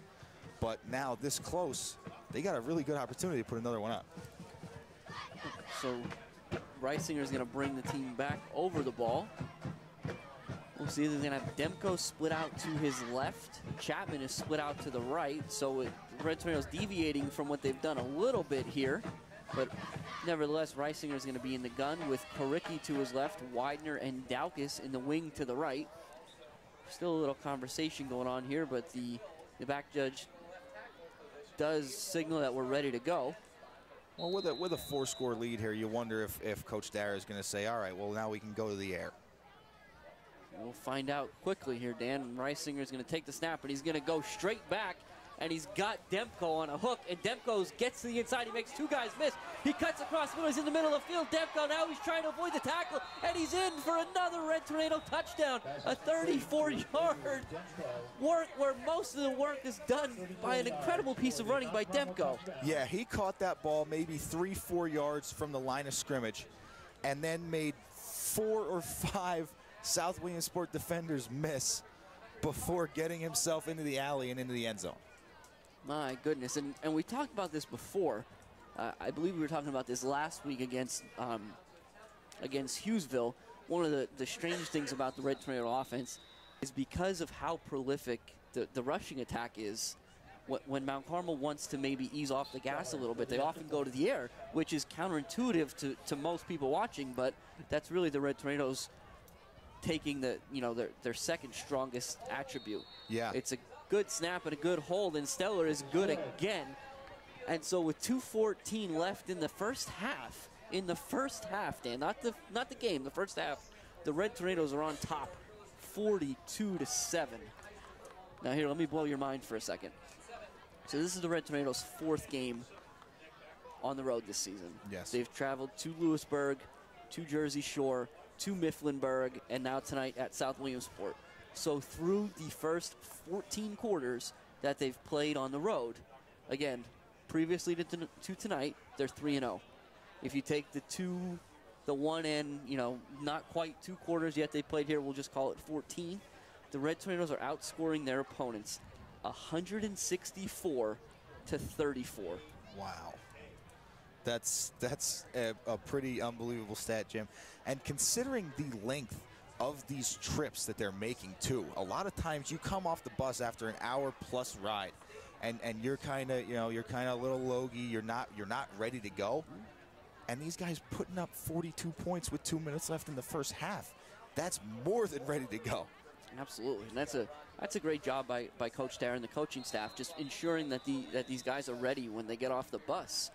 But as it stands now, Chapman kicks a high kick down. Gretzky takes it at about the 14, and he's got a seam before he runs into, that's going to look like it's 26 Troutman at about the 32-yard line. And Jimmy, I just wanted to point something out that you had mentioned on the last kickoff. I just saw our friend number 21, Reed Witkowski, in a triple team block. There were 3 blue jerseys around Reed Witkowski, not allowing him to get near the ball. So they're definitely taking notice to him getting in the picture frame on every time he's down on the kickoff. But that just opens it up for more Mount Carmel defenders to make tackles. So here we go.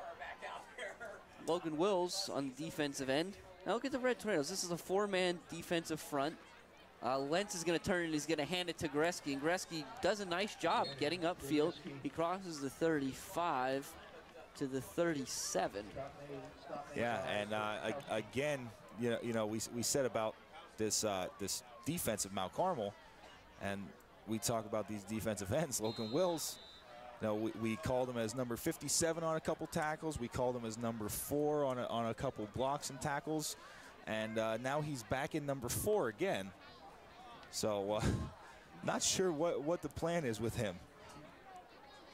The Mountaineers have 2 receivers split out to the left. It's Lentz and Finn, but they're going to hand it to Goreski again, and he's going to be hit hard. Ayers down low and Troutman up high. Actually, that wasn't John Ayers. That was number 21, Reed Witkowski, on the initial hit. My goodness, those 1s and those 7s, they look a little bit similar. They look a lot similar. And just, again, in in the right place at the right time. You assume that's going to be Ayers, but a great job by Wachowski. He's in the right place in the right time on kickoffs all the time. Why wouldn't he be on defense as well? Right, yeah. I mean, why not? You see John Ayers as we look over to the sideline, standing on the sideline there, and if you look for the dirtiest jersey, and you're usually going to see John Ayers or one of these linebackers or running backs. And, you see John Ayers over there on the sideline taking a well-deserved and earned break. Yeah, and on the field, we have a timeout here. There's a Mountaineer down being tended to by the trainers, the coaching staff, officials keeping an eye on it. At the moment, it's a little difficult to see exactly what the number is. As soon as we're aware, we'll be sure to pass it along. He's sitting up, so the Red Tornado sideline looks well-rested, I'll say. Yeah. It looks like the whole Red Tornado defense is still, even with a 35-point lead, still raring to go. They're still chomping at the bit, ready to get back up on the ball. Absolutely. You see, I think the only non-everyday starter out there for the Red Tornadoes is 21 Wachowski. But again, as we've said his name so many times throughout the season, if anybody's deserved some playing time on the defensive side of the football, it's certainly Reed. And that's definitely what I was thinking. As we said, always calling his name on special teams, gives 100%, goes 100 miles an hour every play. Great kid, just personally. Jose and I talked about it after he was at Supper Club. I think it was 2 or 3 weeks ago. We said we'd always want to have him back. Just a really good, personable kid. Happy to see him out there. Yeah, now the Mountaineer is up and walking off the field. That's 59, Sam Livorno, the senior. Great to see that he's making his way off the field. Always good news there. So Flick will get the play call from the sideline. We'll bring the Mountaineers to the ball. It's going to be Nash is split out to the South Williamsport side of the field. Lentz will be split out wide left, where it'll be 3rd and 2 from the 40. 57 seconds to count. They're going to give it to the up back. And he's not going to get anywhere. They're going to drive him down. Forward progress, actually, by the side judge will seem to give him the first down. Yeah, that looked like they did kind of, like you said, give him the first down there. He definitely was driven back and looked like he was stopped up for really no gain there, but forward progress gets him 2 and a first down, and the clock's going to continue to run, though. Yeah, the clock's going to continue to run and counted the 35-point Mount Carmel lead at this point. It'll be 1st and 10. Flick's got 2 receivers, one to the left, one to his right, and he's going to give it to the up man again.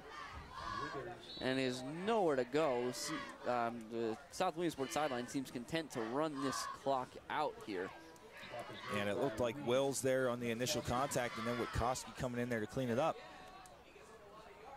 And as you said, it looks like the Mountaineers content to just let this one run out. It looks like they're heading towards the locker room. Yeah, so that's going to be the final play of the first half, and the clock's going to run out on the second quarter. The Red Tornadoes on top of South Williamsport, 42-7 here in South Williamsport. We're going to take a break. We'll be back with stats, but before we get back, sit back and enjoy the Mount Carmel Area Big Red Band.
Red Band.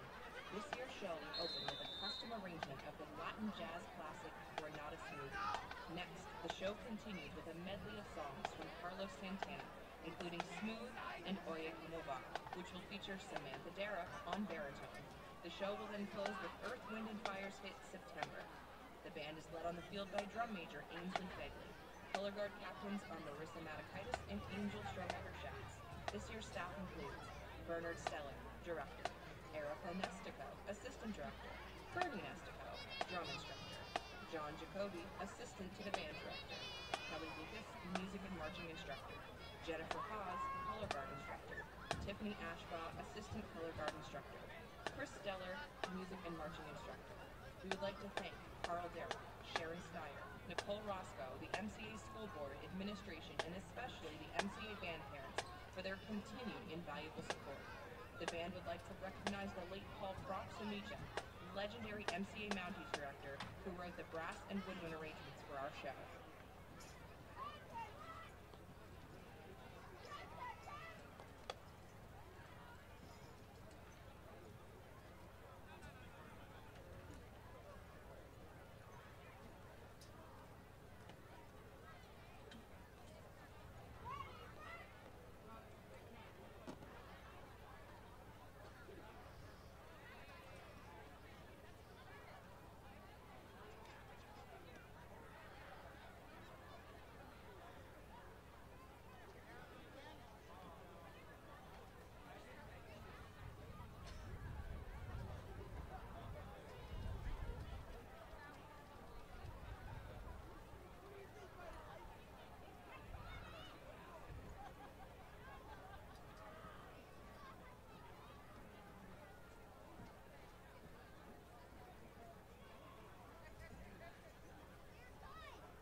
And now we invite you to sit back and enjoy the 2018 edition of the Mount Carmel Area High School Big Red Band.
Milton 7, Royal Sox 3, 1C 22, CMBT. Hello and welcome back to Rodney K. Morgan Stadium in South Williamsport, where the Red Tornadoes are on top of the South Williamsport Mountaineers 42-7.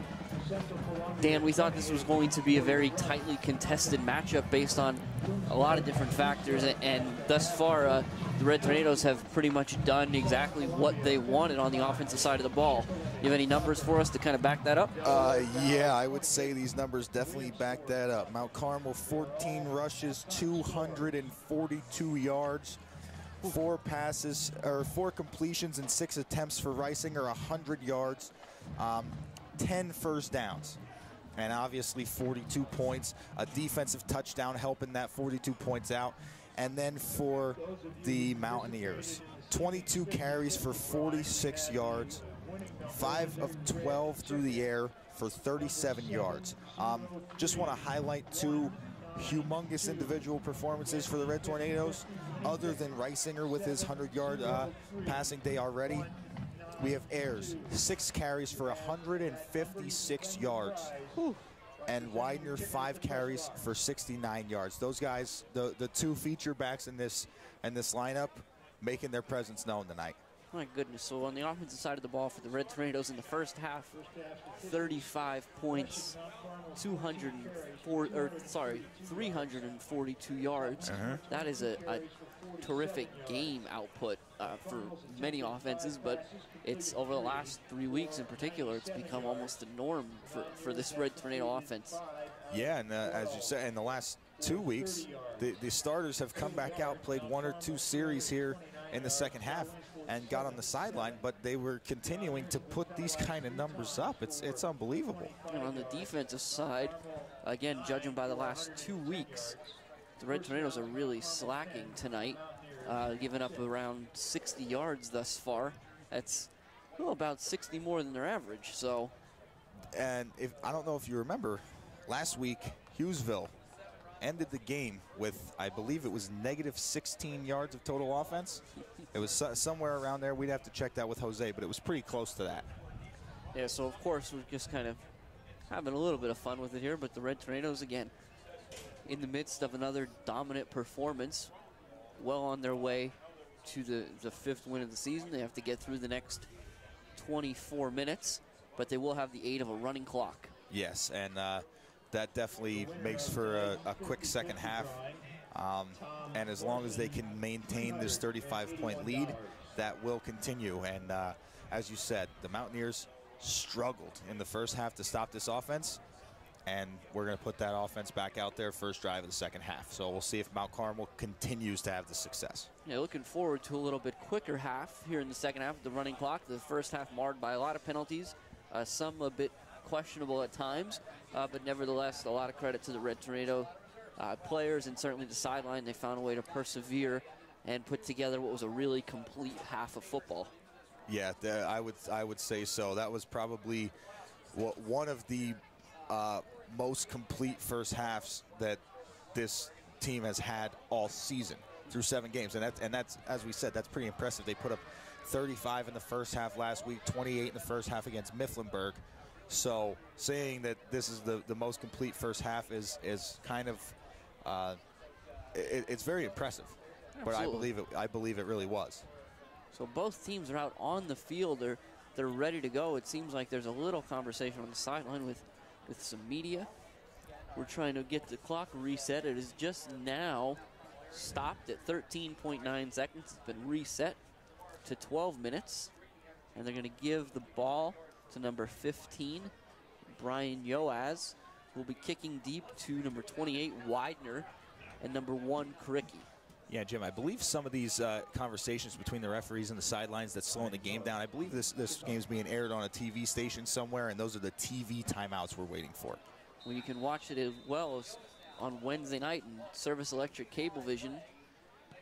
Nice kickoff by Yoaz. It's going to be Widener down at the 11, and he puts his foot in the ground, and he's coming up, and he's got some room. He's bounces off multiple players, and he's in the open field now. He's going to fight through, and he's ridden down from behind by number 22, Goreski, who once again does just about everything for the Mountaineers, but save a touchdown to his repertoire for tonight as he rides Widener down at the 30-yard line. So it'll be about almost a 60-yard return. Yeah, and that's a very impressive return there by Widener. Did a good job, broke a few tackles, but I got to give credit to Goreski right there, doing a good job, able to grab onto Widener without grabbing him by the collar, without getting the horse collar penalty there. So Reisinger's going to be in the shotgun. He's got Kricky to his left. And they're going to hand it to Burkowski coming across the formation in occupying the wing role that Widener typically does. He's going to get down to the 25-yard line, pick up a 5. Yeah, so we're going to see, it looks like we're going to see this almost, I don't even like to call it the supplementary backfield in here with Kricky and Burkowski to spell Ayers and Widener. These guys are just as explosive and just as dangerous as Ayers and Widener. These guys would be the number ones on any other team that they played for. We'll see Troutman in there as well, spelling Daukus. Reisinger's going to take, and this time he's going to hand it to Kricky. And Kricky's got some blockers in front of him. He makes a great move, and he slides upfield. He's going to be tackled inside the 15. We'll see they'll mark it at the 13-yard line. He'll pick up 12. Yeah, and it looked like he was looking to make a cutback there and almost gave Logan Wills a little shove in the direction of a blocker that he wanted to, who Logan Wills, again, wearing number 4. And we'll see some wholesale changes here in the Red Tornado backfield. It's going to be Julian Steller now at quarterback, and to his left is number 9, Tyler Owens. And it's going to be Owens in motion. Steller fakes the pitch. We've seen him do it so many times. He goes up the middle, and he's across the 5. We'll see exactly where they mark it down. He didn't get in, but he got awfully close to another Red Tornado touchdown. It'll be first and goal from the 3-yard line. Yeah, and Steller did a really, really good job of getting really close there. Found a nice little seam in there, and that's going to give them also a first and goal. Yeah, it'll be actually at the 1-yard line until they spot the ball, so it's the same look for the Red Tornadoes. Steller's in the gun. He takes it, and he's going to hand it to Tyler Owens, and Tyler Owens is off the right side into the end zone for a 1-yard Red Tornado touchdown with 9:33 left here in the third quarter. The Red Tornadoes are now on top, 48-7.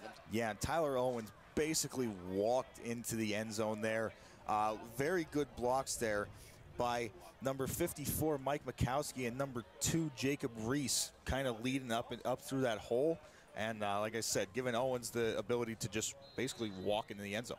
We'll bring Steller on to kick yet another PAT. I'm sure that's not something he ever gets tired of doing, of course. So Demko will be the holder. The snap is good, the hold is good. They come after the kick, but the Mountaineers don't get to it, and Steller drills it. So it's now 49-7 Red Tornadoes. There's one thing that we don't normally talk about too much unless the weather is an issue or anything like that. We say Demko on the hold, Steller on the kick. Daukus is the long snapper, and all the years that I've played football, I've never seen a long snapper for punts and extra points snap with one hand, and that's what Daukus does. So it's pretty impressive, and it's not something that you normally get a chance to talk about, but I just want to say that is impressive. I've never seen it done before.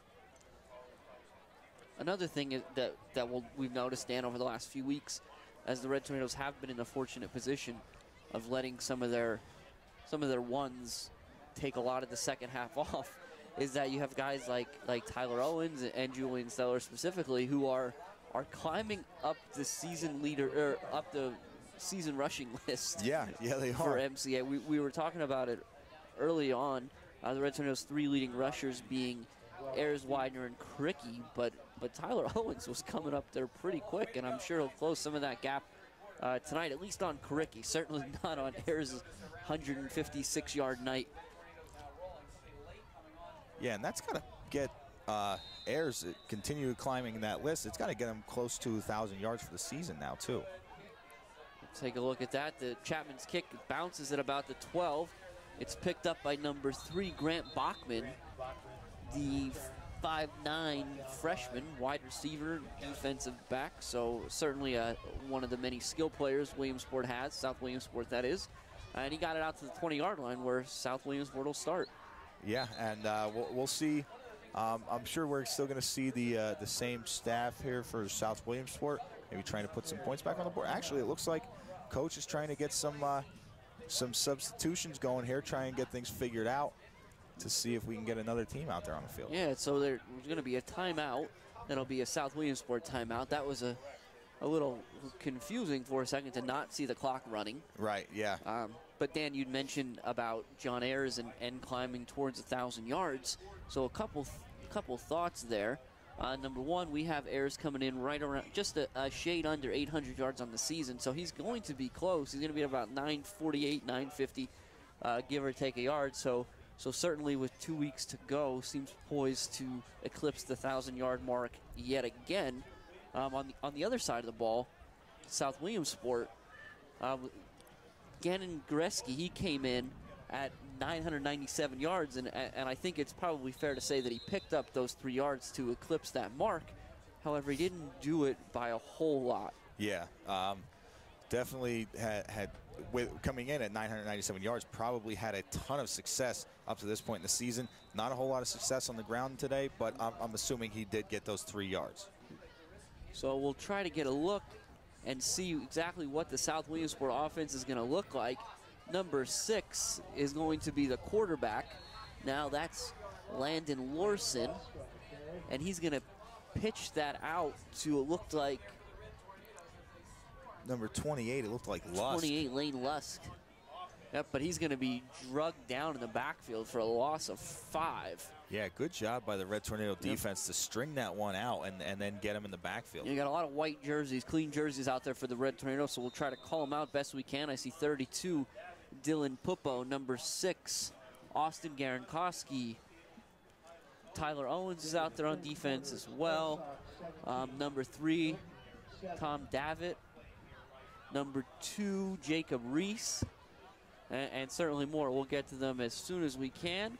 And it's going to be another pitch out to the right side, this time towards the South Williamsport sideline, and it's going to be a similar result. That'll be Lusk again, and he's hitting the backfield. He's going to lose about 6 inches, so for all intents and purposes, it'll still be 3rd and 15 from the 15 with 7:50 and counting, and the Red Tornadoes on top, 49-7. Yes, some more of those changes here. We see Aaron Elliott on the defensive line. We see Witkowski and Stellar in there again at the linebacker spots. And they're going to drop back.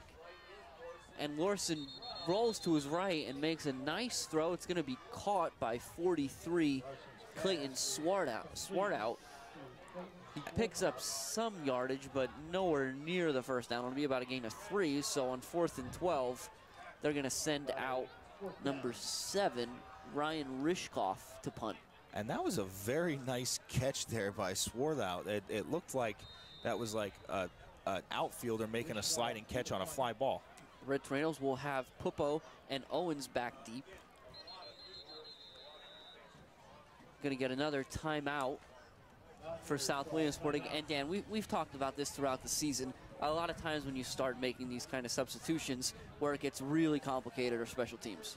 Always special teams, because sometimes on special teams, a lot of these guys that are on the field now are normally on special teams, but there's also a lot of the starters who are normally on special teams. They might be getting water or sitting on the bench, taking a breather from, which they don't normally get in these games.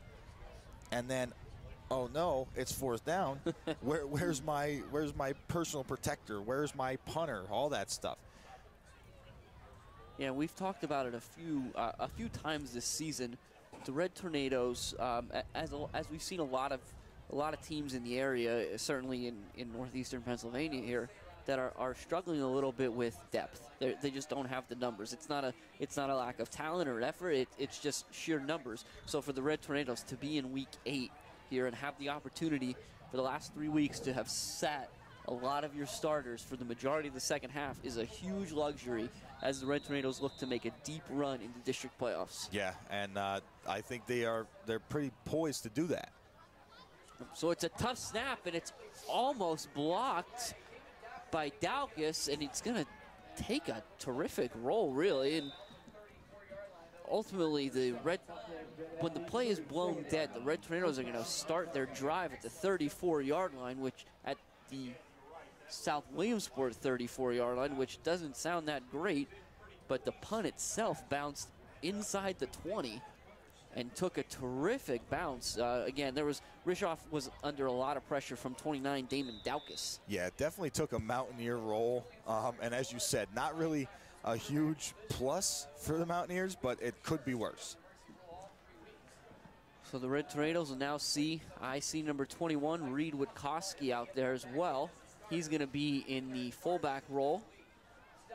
Steller is going to take the snap, and he's going to hand it to Dylan Poop off the left side. Dylan Poop is going to get up in that alley, and he breaks to the outside, and he puts his foot in the ground and cuts across the field a bit to pick up some additional yards. He's all the way down to the 15-yard line. Yeah, very good run there by Popo. Did a good job, as you said. He got in, and then he got out. That's how these plays are designed. They want you to get inside of the kick-out block and get outside of the corner or the stretch block, which these guys do a great job of. Red Tornadoes, we see number 16, Chase Fishburne, out there. We mentioned number 50, Aaron Elliott. Also looks like 56, Connor Krakowski, out there. Also see number 70, Bradley Belts, looks like, in at the center position. And Steller's going to take the snap. He's going to keep it himself. He's going to be inside the 10. They'll call it the 8-yard line. It'll be second and about 3. Yeah, and you have freshman number 52, Spencer Marquardt, on the tackle for the Mountaineers, getting some time in there, making a nice play. Also for the Red Tornadoes, looks like number 76, Jared Stewart, in there as well. We'll see, make sure we didn't miss anybody. Everybody contributing tonight. It's a great night to be a Red Tornado. Yes, it is. But isn't it always, Jim? Steller's in the shotgun. He has Owens to his left. It's Witkowski and Pupo to the right, and the ball's on the ground, and it's picked up by Witkowski. He's trying to do what he can. He's going to lose a lot. He's going to be driven back beyond at least to the 15. They'll call it the 16, so it'll be a loss of about 8. But again, Witkowski does a good job of picking up that football and trying to do something with it. Yeah, I mean, good job of, trying to make something out of nothing there. But, tough play, as you said, a big loss. But, they've been picking it up in chunks, so we'll see if they can get it back. It's 3rd and 12 for the Red Tornadoes. Steller's going to take it. He's going to hand it to Pupo. And Pupo's got a lot of blue jerseys in front of him. He's not going to get anywhere. He fights forward.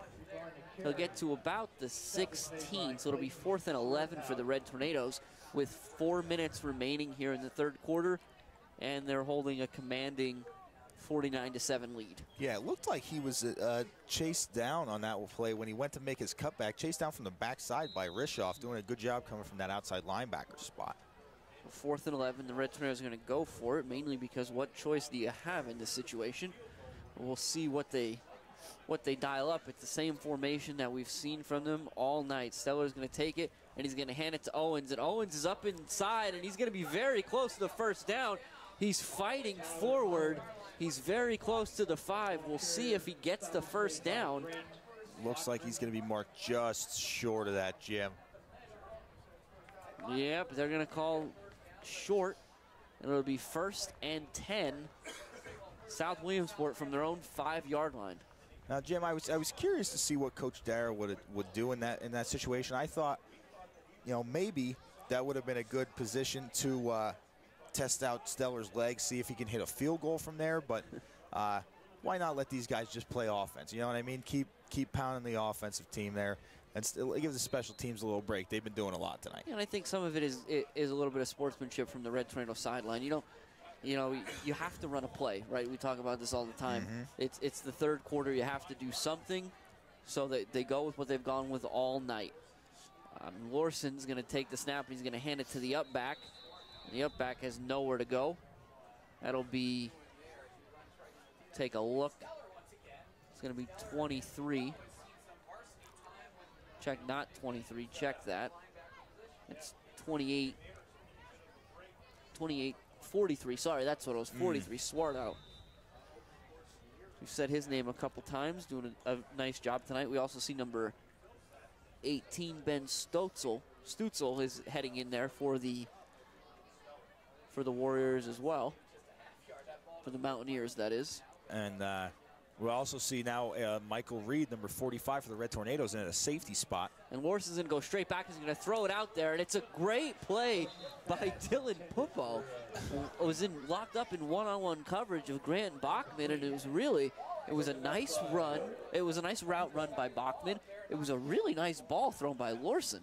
Yeah, that was a great job by Pupo, just getting that hand kind of in between, again, in between the ball and Bachman. And it's interesting because you see for the Red Tornadoes, we talk about it all the time, how comfortable Coach Dara is leaving Demko and Karicki in one-on-one coverage.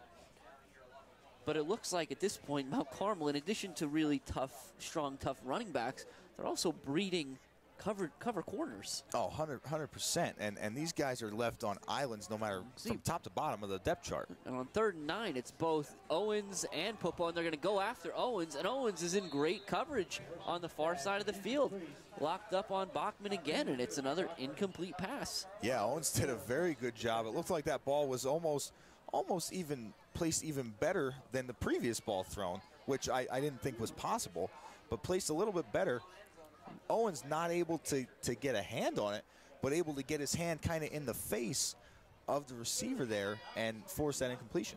And Larson on the South Williamsport side, he's just a freshman, so the future looks bright based on the arm that kid's showing off early on tonight. 100%, yeah. But it'll be 4th and 9 from the 7. Rishoff is going to punt. The Red Tornadoes are coming after it, but he gets a nice punt off in the direction of Pupo. He's going to take it about the 38. And he puts his foot in the ground and reverses field, and there's going to be a flag on the Red Tornadoes there. Maybe another one. Pupo's doing everything he can. He's making a lot of guys miss. He's going to be all the way down to the 20-yard line when the play's blown dead, but there's a couple flags against the Red Tornadoes there. Yeah, and it did look like that was in the area of a block in the back, and it did look like there was a possibility that happened. So we'll see. We'll wait for the call, but they're already starting to walk it off. Yep. So and again, we've said this numerous times, Dan, it's when the punt returners start to change direction like that and cross field, you have a wall set up, and it is the block in the back against the Tornadoes. So they'll start at the 45-yard line. Again, still in South Williamsport territory. Yeah. But again, it gets complicated. And based on the running clock, the 3rd quarter comes to a close with the Red Tornadoes on top at Rodney K. Morgan Stadium, 49-7. And Jim, Mount Carmel putting on like a offensive display, all these stats and stuff like that. And then this morning, I'm scrambling around trying to find stats on South Williamsport because I didn't get a chance to get to Supper Club last night. First week I haven't made it to the Supper Club. I get a lot of my information there. Wasn't able to get there. Yeah, Supper Club is a great place on Thursday nights. It's another season. We're in week 8 of another season of Mount Carmel area football, and that means another season of Supper Club. The Supper Club is, as Dan was mentioning, it gives the community a chance to interact with different players, cheerleaders, and band members, as well as get some information from the coaching staff on the upcoming game. If any of that piques your interest, you want to make your way to the back room at Matucci's Willow Street Cafe in Mount Carmel at 6:15 p.m. every Thursday night of the football season. You can get great food there, and as Dan said, you get great conversation as well. So if you're in town on Thursday nights, make sure you head down there. It's definitely the place to be. Yep. And Red Tornadoes back on offense again, and Steller's going to hand it to Tyler Owens, and Tyler Owens is in the open field. He's across the 20 to the 10. He's being chased, and he's going to score yet again. And the Red Tornadoes are now on top, 55-7. It's a 45-yard touchdown run with Tyler Owens. And again, we talked about that that inside Sally play. That the Red Tornadoes are so good at running. Owens took the ball, got inside, got outside, and won the race to the corner. That play was set up and ran to perfection. And we'll see here with this score, the clock does stop. It'll be about the only time from here on out the clock does stop is if somebody's able to cross that goal line. But as we're doing some literal scoreboard watching here, we're also doing it figuratively again, as it's week 8. The district playoffs picture is starting to take shape. Stellar gets the kick up, and he's going to miss that one a little bit to the left. The Mountaineers got a lot of pressure on Stellar on that one, so he yanked it to the left just a little bit. But again, there's a big matchup going on in the northern tier this week tonight between Canton and Wellsboro. Wellsboro, as far as we're concerned, they're currently undefeated, the number 2 seed in District 4, just behind Southern and right ahead of yours truly, the Red Tornadoes. And the good news for the Red Tornado faithful, currently Canton is on top of Wellsboro 20-16. That game is in the 4th quarter right now, so as we get updates, we'll be sure to pass them along. Yeah, and that's definitely a game that, as you said, the Red Tornado faithful have been keeping their eyes on. They've been keeping their eyes on Wellsboro, hoping, they're going to get that loss, try and get into that number 2 spot. That's obviously the ultimate goal here. So but all Mount Carmel can do is keep winning to help their cause. We gotta hope for some other teams to help us out as well. Well, and I think for the Red Tornadoes, as we'll see now, a couple changes here is going to lead. Stellar is going to do the kicking off again. We saw him do this early in the season. He'll be back at it here. But if you're the Red Tornadoes, what you're really shooting for is you need to get to that number 2 seed. As Stellar does a nice kick down to the 13. It's going to be taken there by Bachman, and Bachman's going to be driven down at the 26 by 16. Chase Fishburne, great job, great tackle. Yeah, very nice hit there by Fishburne, and I give a little bit of credit to number 56 Krakowski there. He shifted with the returner a few times with Bachman and gave Fishburne some time to get down there. Yeah, and absolutely, Dan. And as we were talking about the District 4 playoff picture, any team looking to come out of District 4 knows that they have to go through Southern Columbia. And I think if you're the Red Tornadoes, you're relishing the opportunity at that rematch.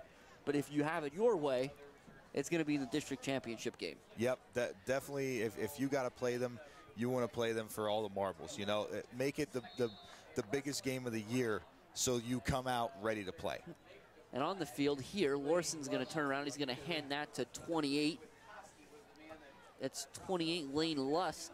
Does a nice job picking up about 5 yards before I think it looked like Witkowski drags him down. So again, we'll continue to talk about Reed. Yeah, as we said, Reed continues to play here, and he plays well really in any setting. I mean, Reed does a great job out here. He does a great job. I coached him for the Cougars, and he played 100%, gave it all he got. You and these Cougars. Larson's going to turn around and he's going to hand it to. It looks like it's going to be Lusk yet again, and he's going to pick up a first down. Listen, as a Cougar alumni, along with being a Red Tornado alumni, being back here calling the games for the Red Tornadoes, I like to remember my ties to Coltmont, to where our parents live and where you live, or your hometown. I like to remember my ties there as well. Well, in Coltmont, you have one of the great businesses in Coltmont. We have Archie's Shoe Store at 828 Chestnut Street. You head down to Archie's and get shoes for the entire family. The Mountaineers are going to turn around. They're going to play fake. And Larson's going to throw it. It'll barely get back to the line of scrimmage, but it does bounce in front of Swarthout, number 43. So it'll be an incomplete pass. He's under a lot of pressure there by 76, Jared Stewart. Yeah, and that's a big man putting a lot of pressure there on him. So I could see why it altered the throw a little bit. So with 9, 10, and counting left here in the 4th quarter, and it's a little after 9 as well. If your Friday night's winding down, start thinking about Saturday morning. You can head over to the Mount Carmel Farmers Market, where they have over 50 local vendors that are open every Saturday, 8 to 2 at Route 61 and 54 near Atlas. So we're going to get a nice play out of the Mountaineers here. It's going to be the same screen pass we've seen them run a couple times with trying to get it to Goreski, but this time it's set up to perfection. Lorson puts the ball on target to Lusk, and he makes stellar miss and gets down the sideline for a big gain well into MCA territory at the 34-yard line. Yeah, and I'll say that play was set up extremely well. Stellar had it snuffed out, but got bumped from behind, it looked like there, and wasn't able to get a good grip on the back, and it turned into a big play. So pickup of 29 for the Mountaineers.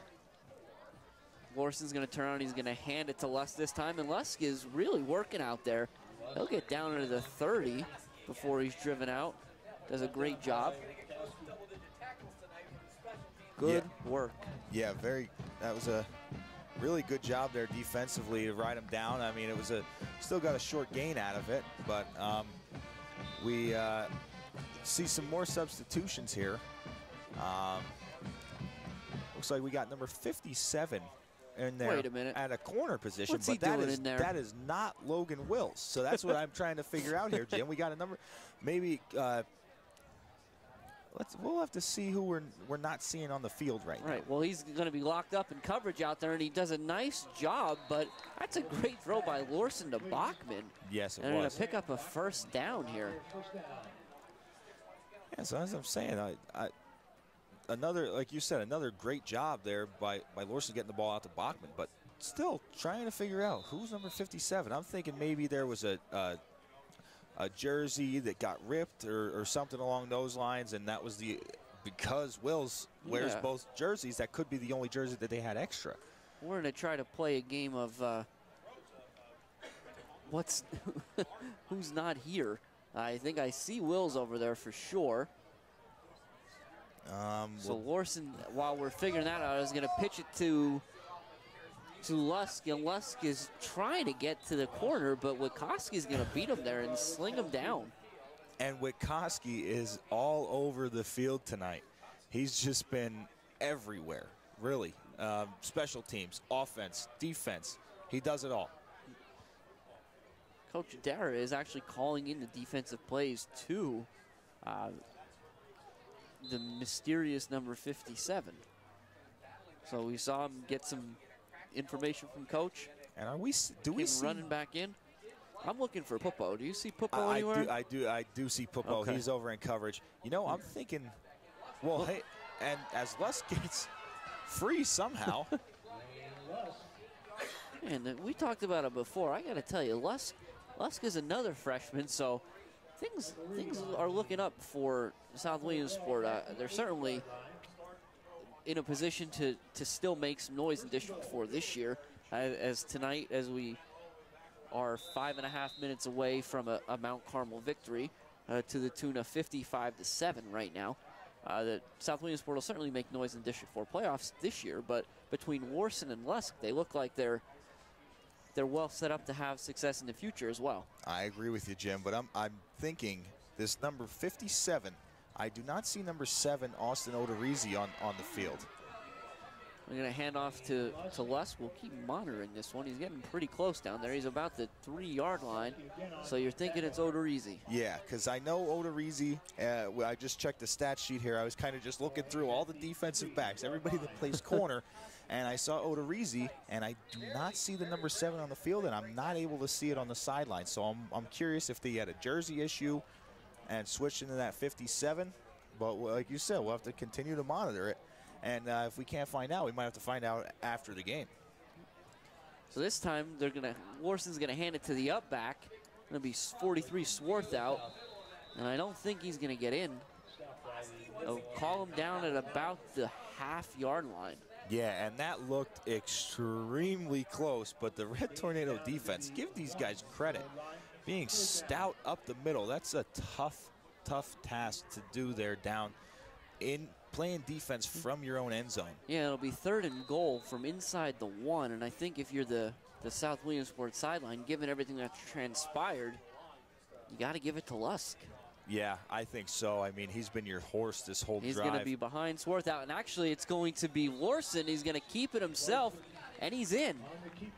So for the second time tonight, South Williamsport will be in the end zone, and with the clock will stop with 3:46 remaining, and the Red Tornadoes on top, 55-13.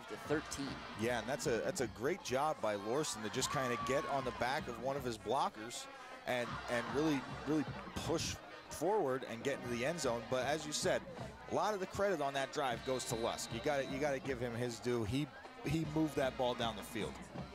So we have, again, Dan, we talked about it a little bit before. The facilities here in South Williamsport at Rodney K. Morgan Stadium, it's a really nice place. And you know, we come from an area where we have nice facilities. The Silver Bowl is second to none as far as I'm concerned. And the Tornado Brick Project, as we see the two-point conversion snuffed out by the Red Tornadoes, but we have the Tornado Brick Project for the back at the Silver Bowl. The Mount Carmel Area School District has begun a Red Tornado Legacy Brick Project at the Silver Bowl. The project will include a brick 6-foot by 6 water jet image of our Red Tornado logo in the center. The logo will be surrounded by 4-inch and 8 by 8 inch and 12 by 12 inch bricks, with all the proceeds going to the general upkeep of the Silver Bowl Stadium. The location for the project will be in the south end zone, and if you've been at the Silver Bowl this season, which hopefully you've been there a few times already, you may have noticed it.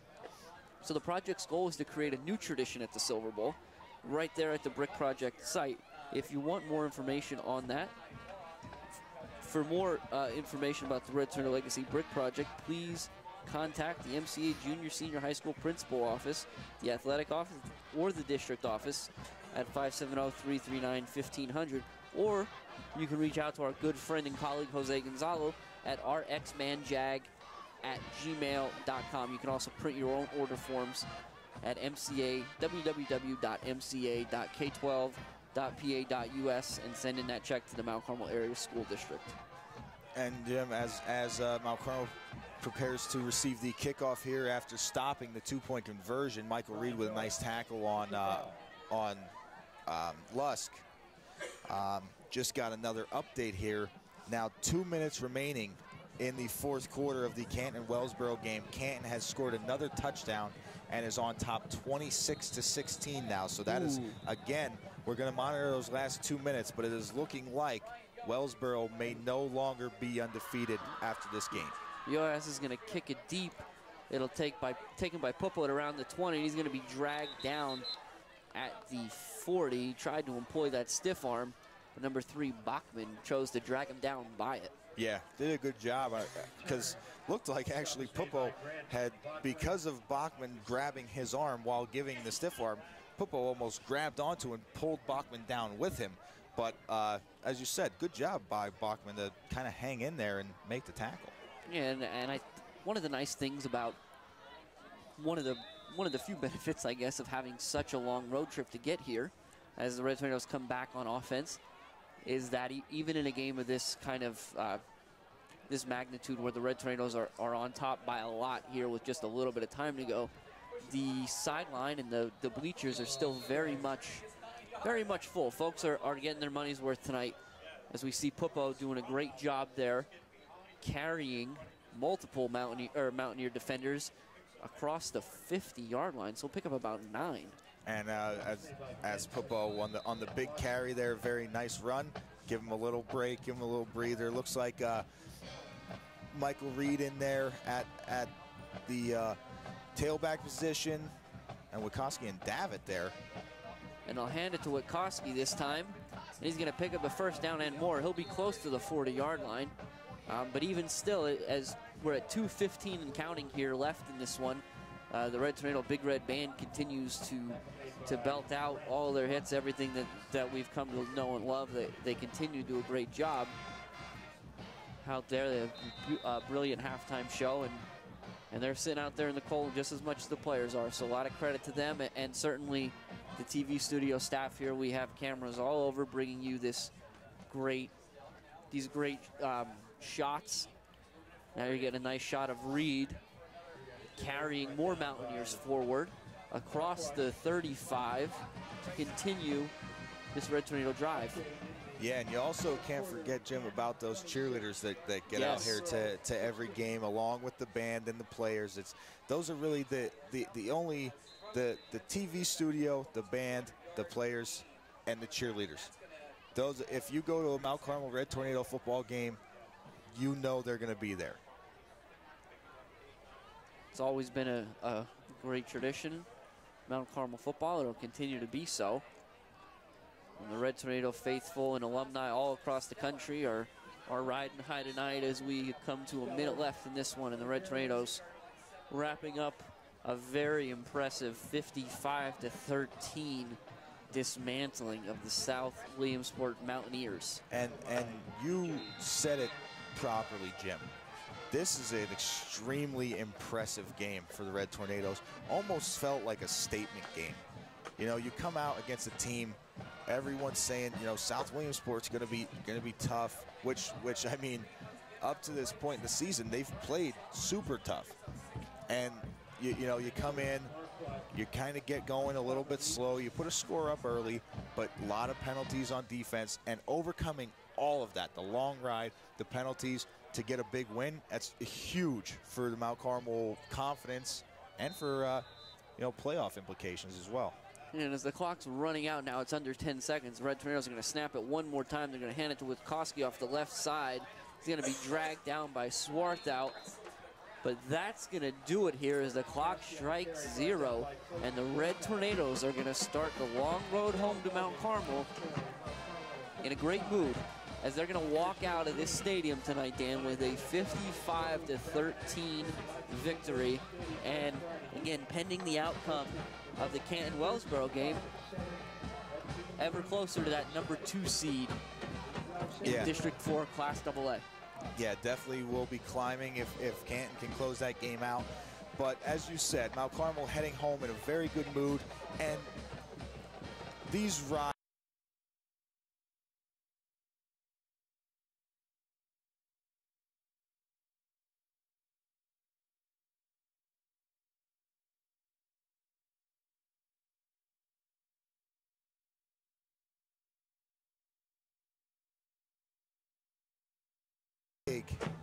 big exclamation point on this game. Absolutely. I mean, and we alluded to it at the beginning of the season.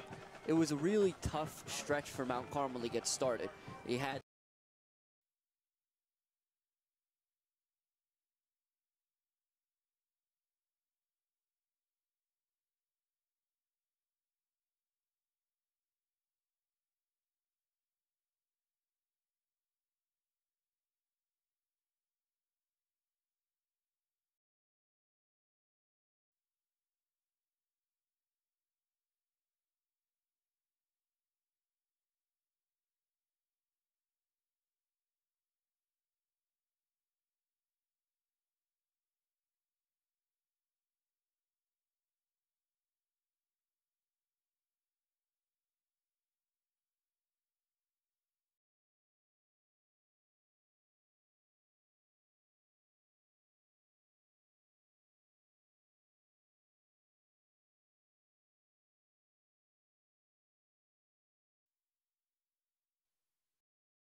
saying we travel to Bloomsburg. Bloomsburg is going to be our closest away game this year. It's going to almost feel like a home game. You know, normally our closest away games a Shamokin or a Southern, but Bloomsburg is going to be the closest away game, so it's going to feel somewhat like a home game.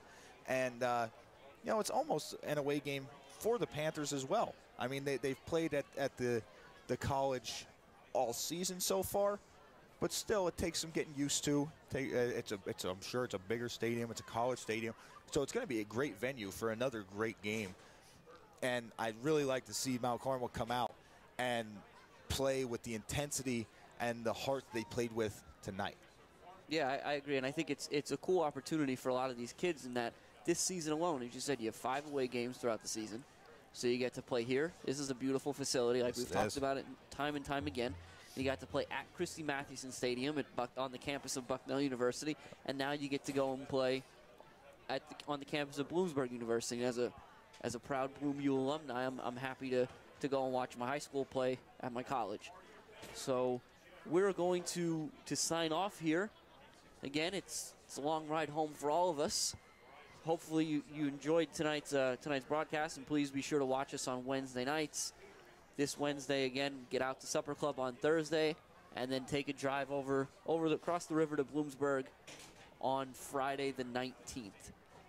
So again, the Red Tornadoes came into Rodney K. Morgan Stadium in South Williamsport and delivered just a terrific performance, start to finish.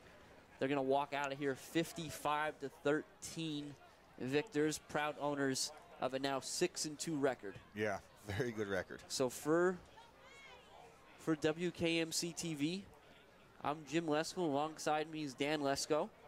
And rest easy, Gramps. Good night.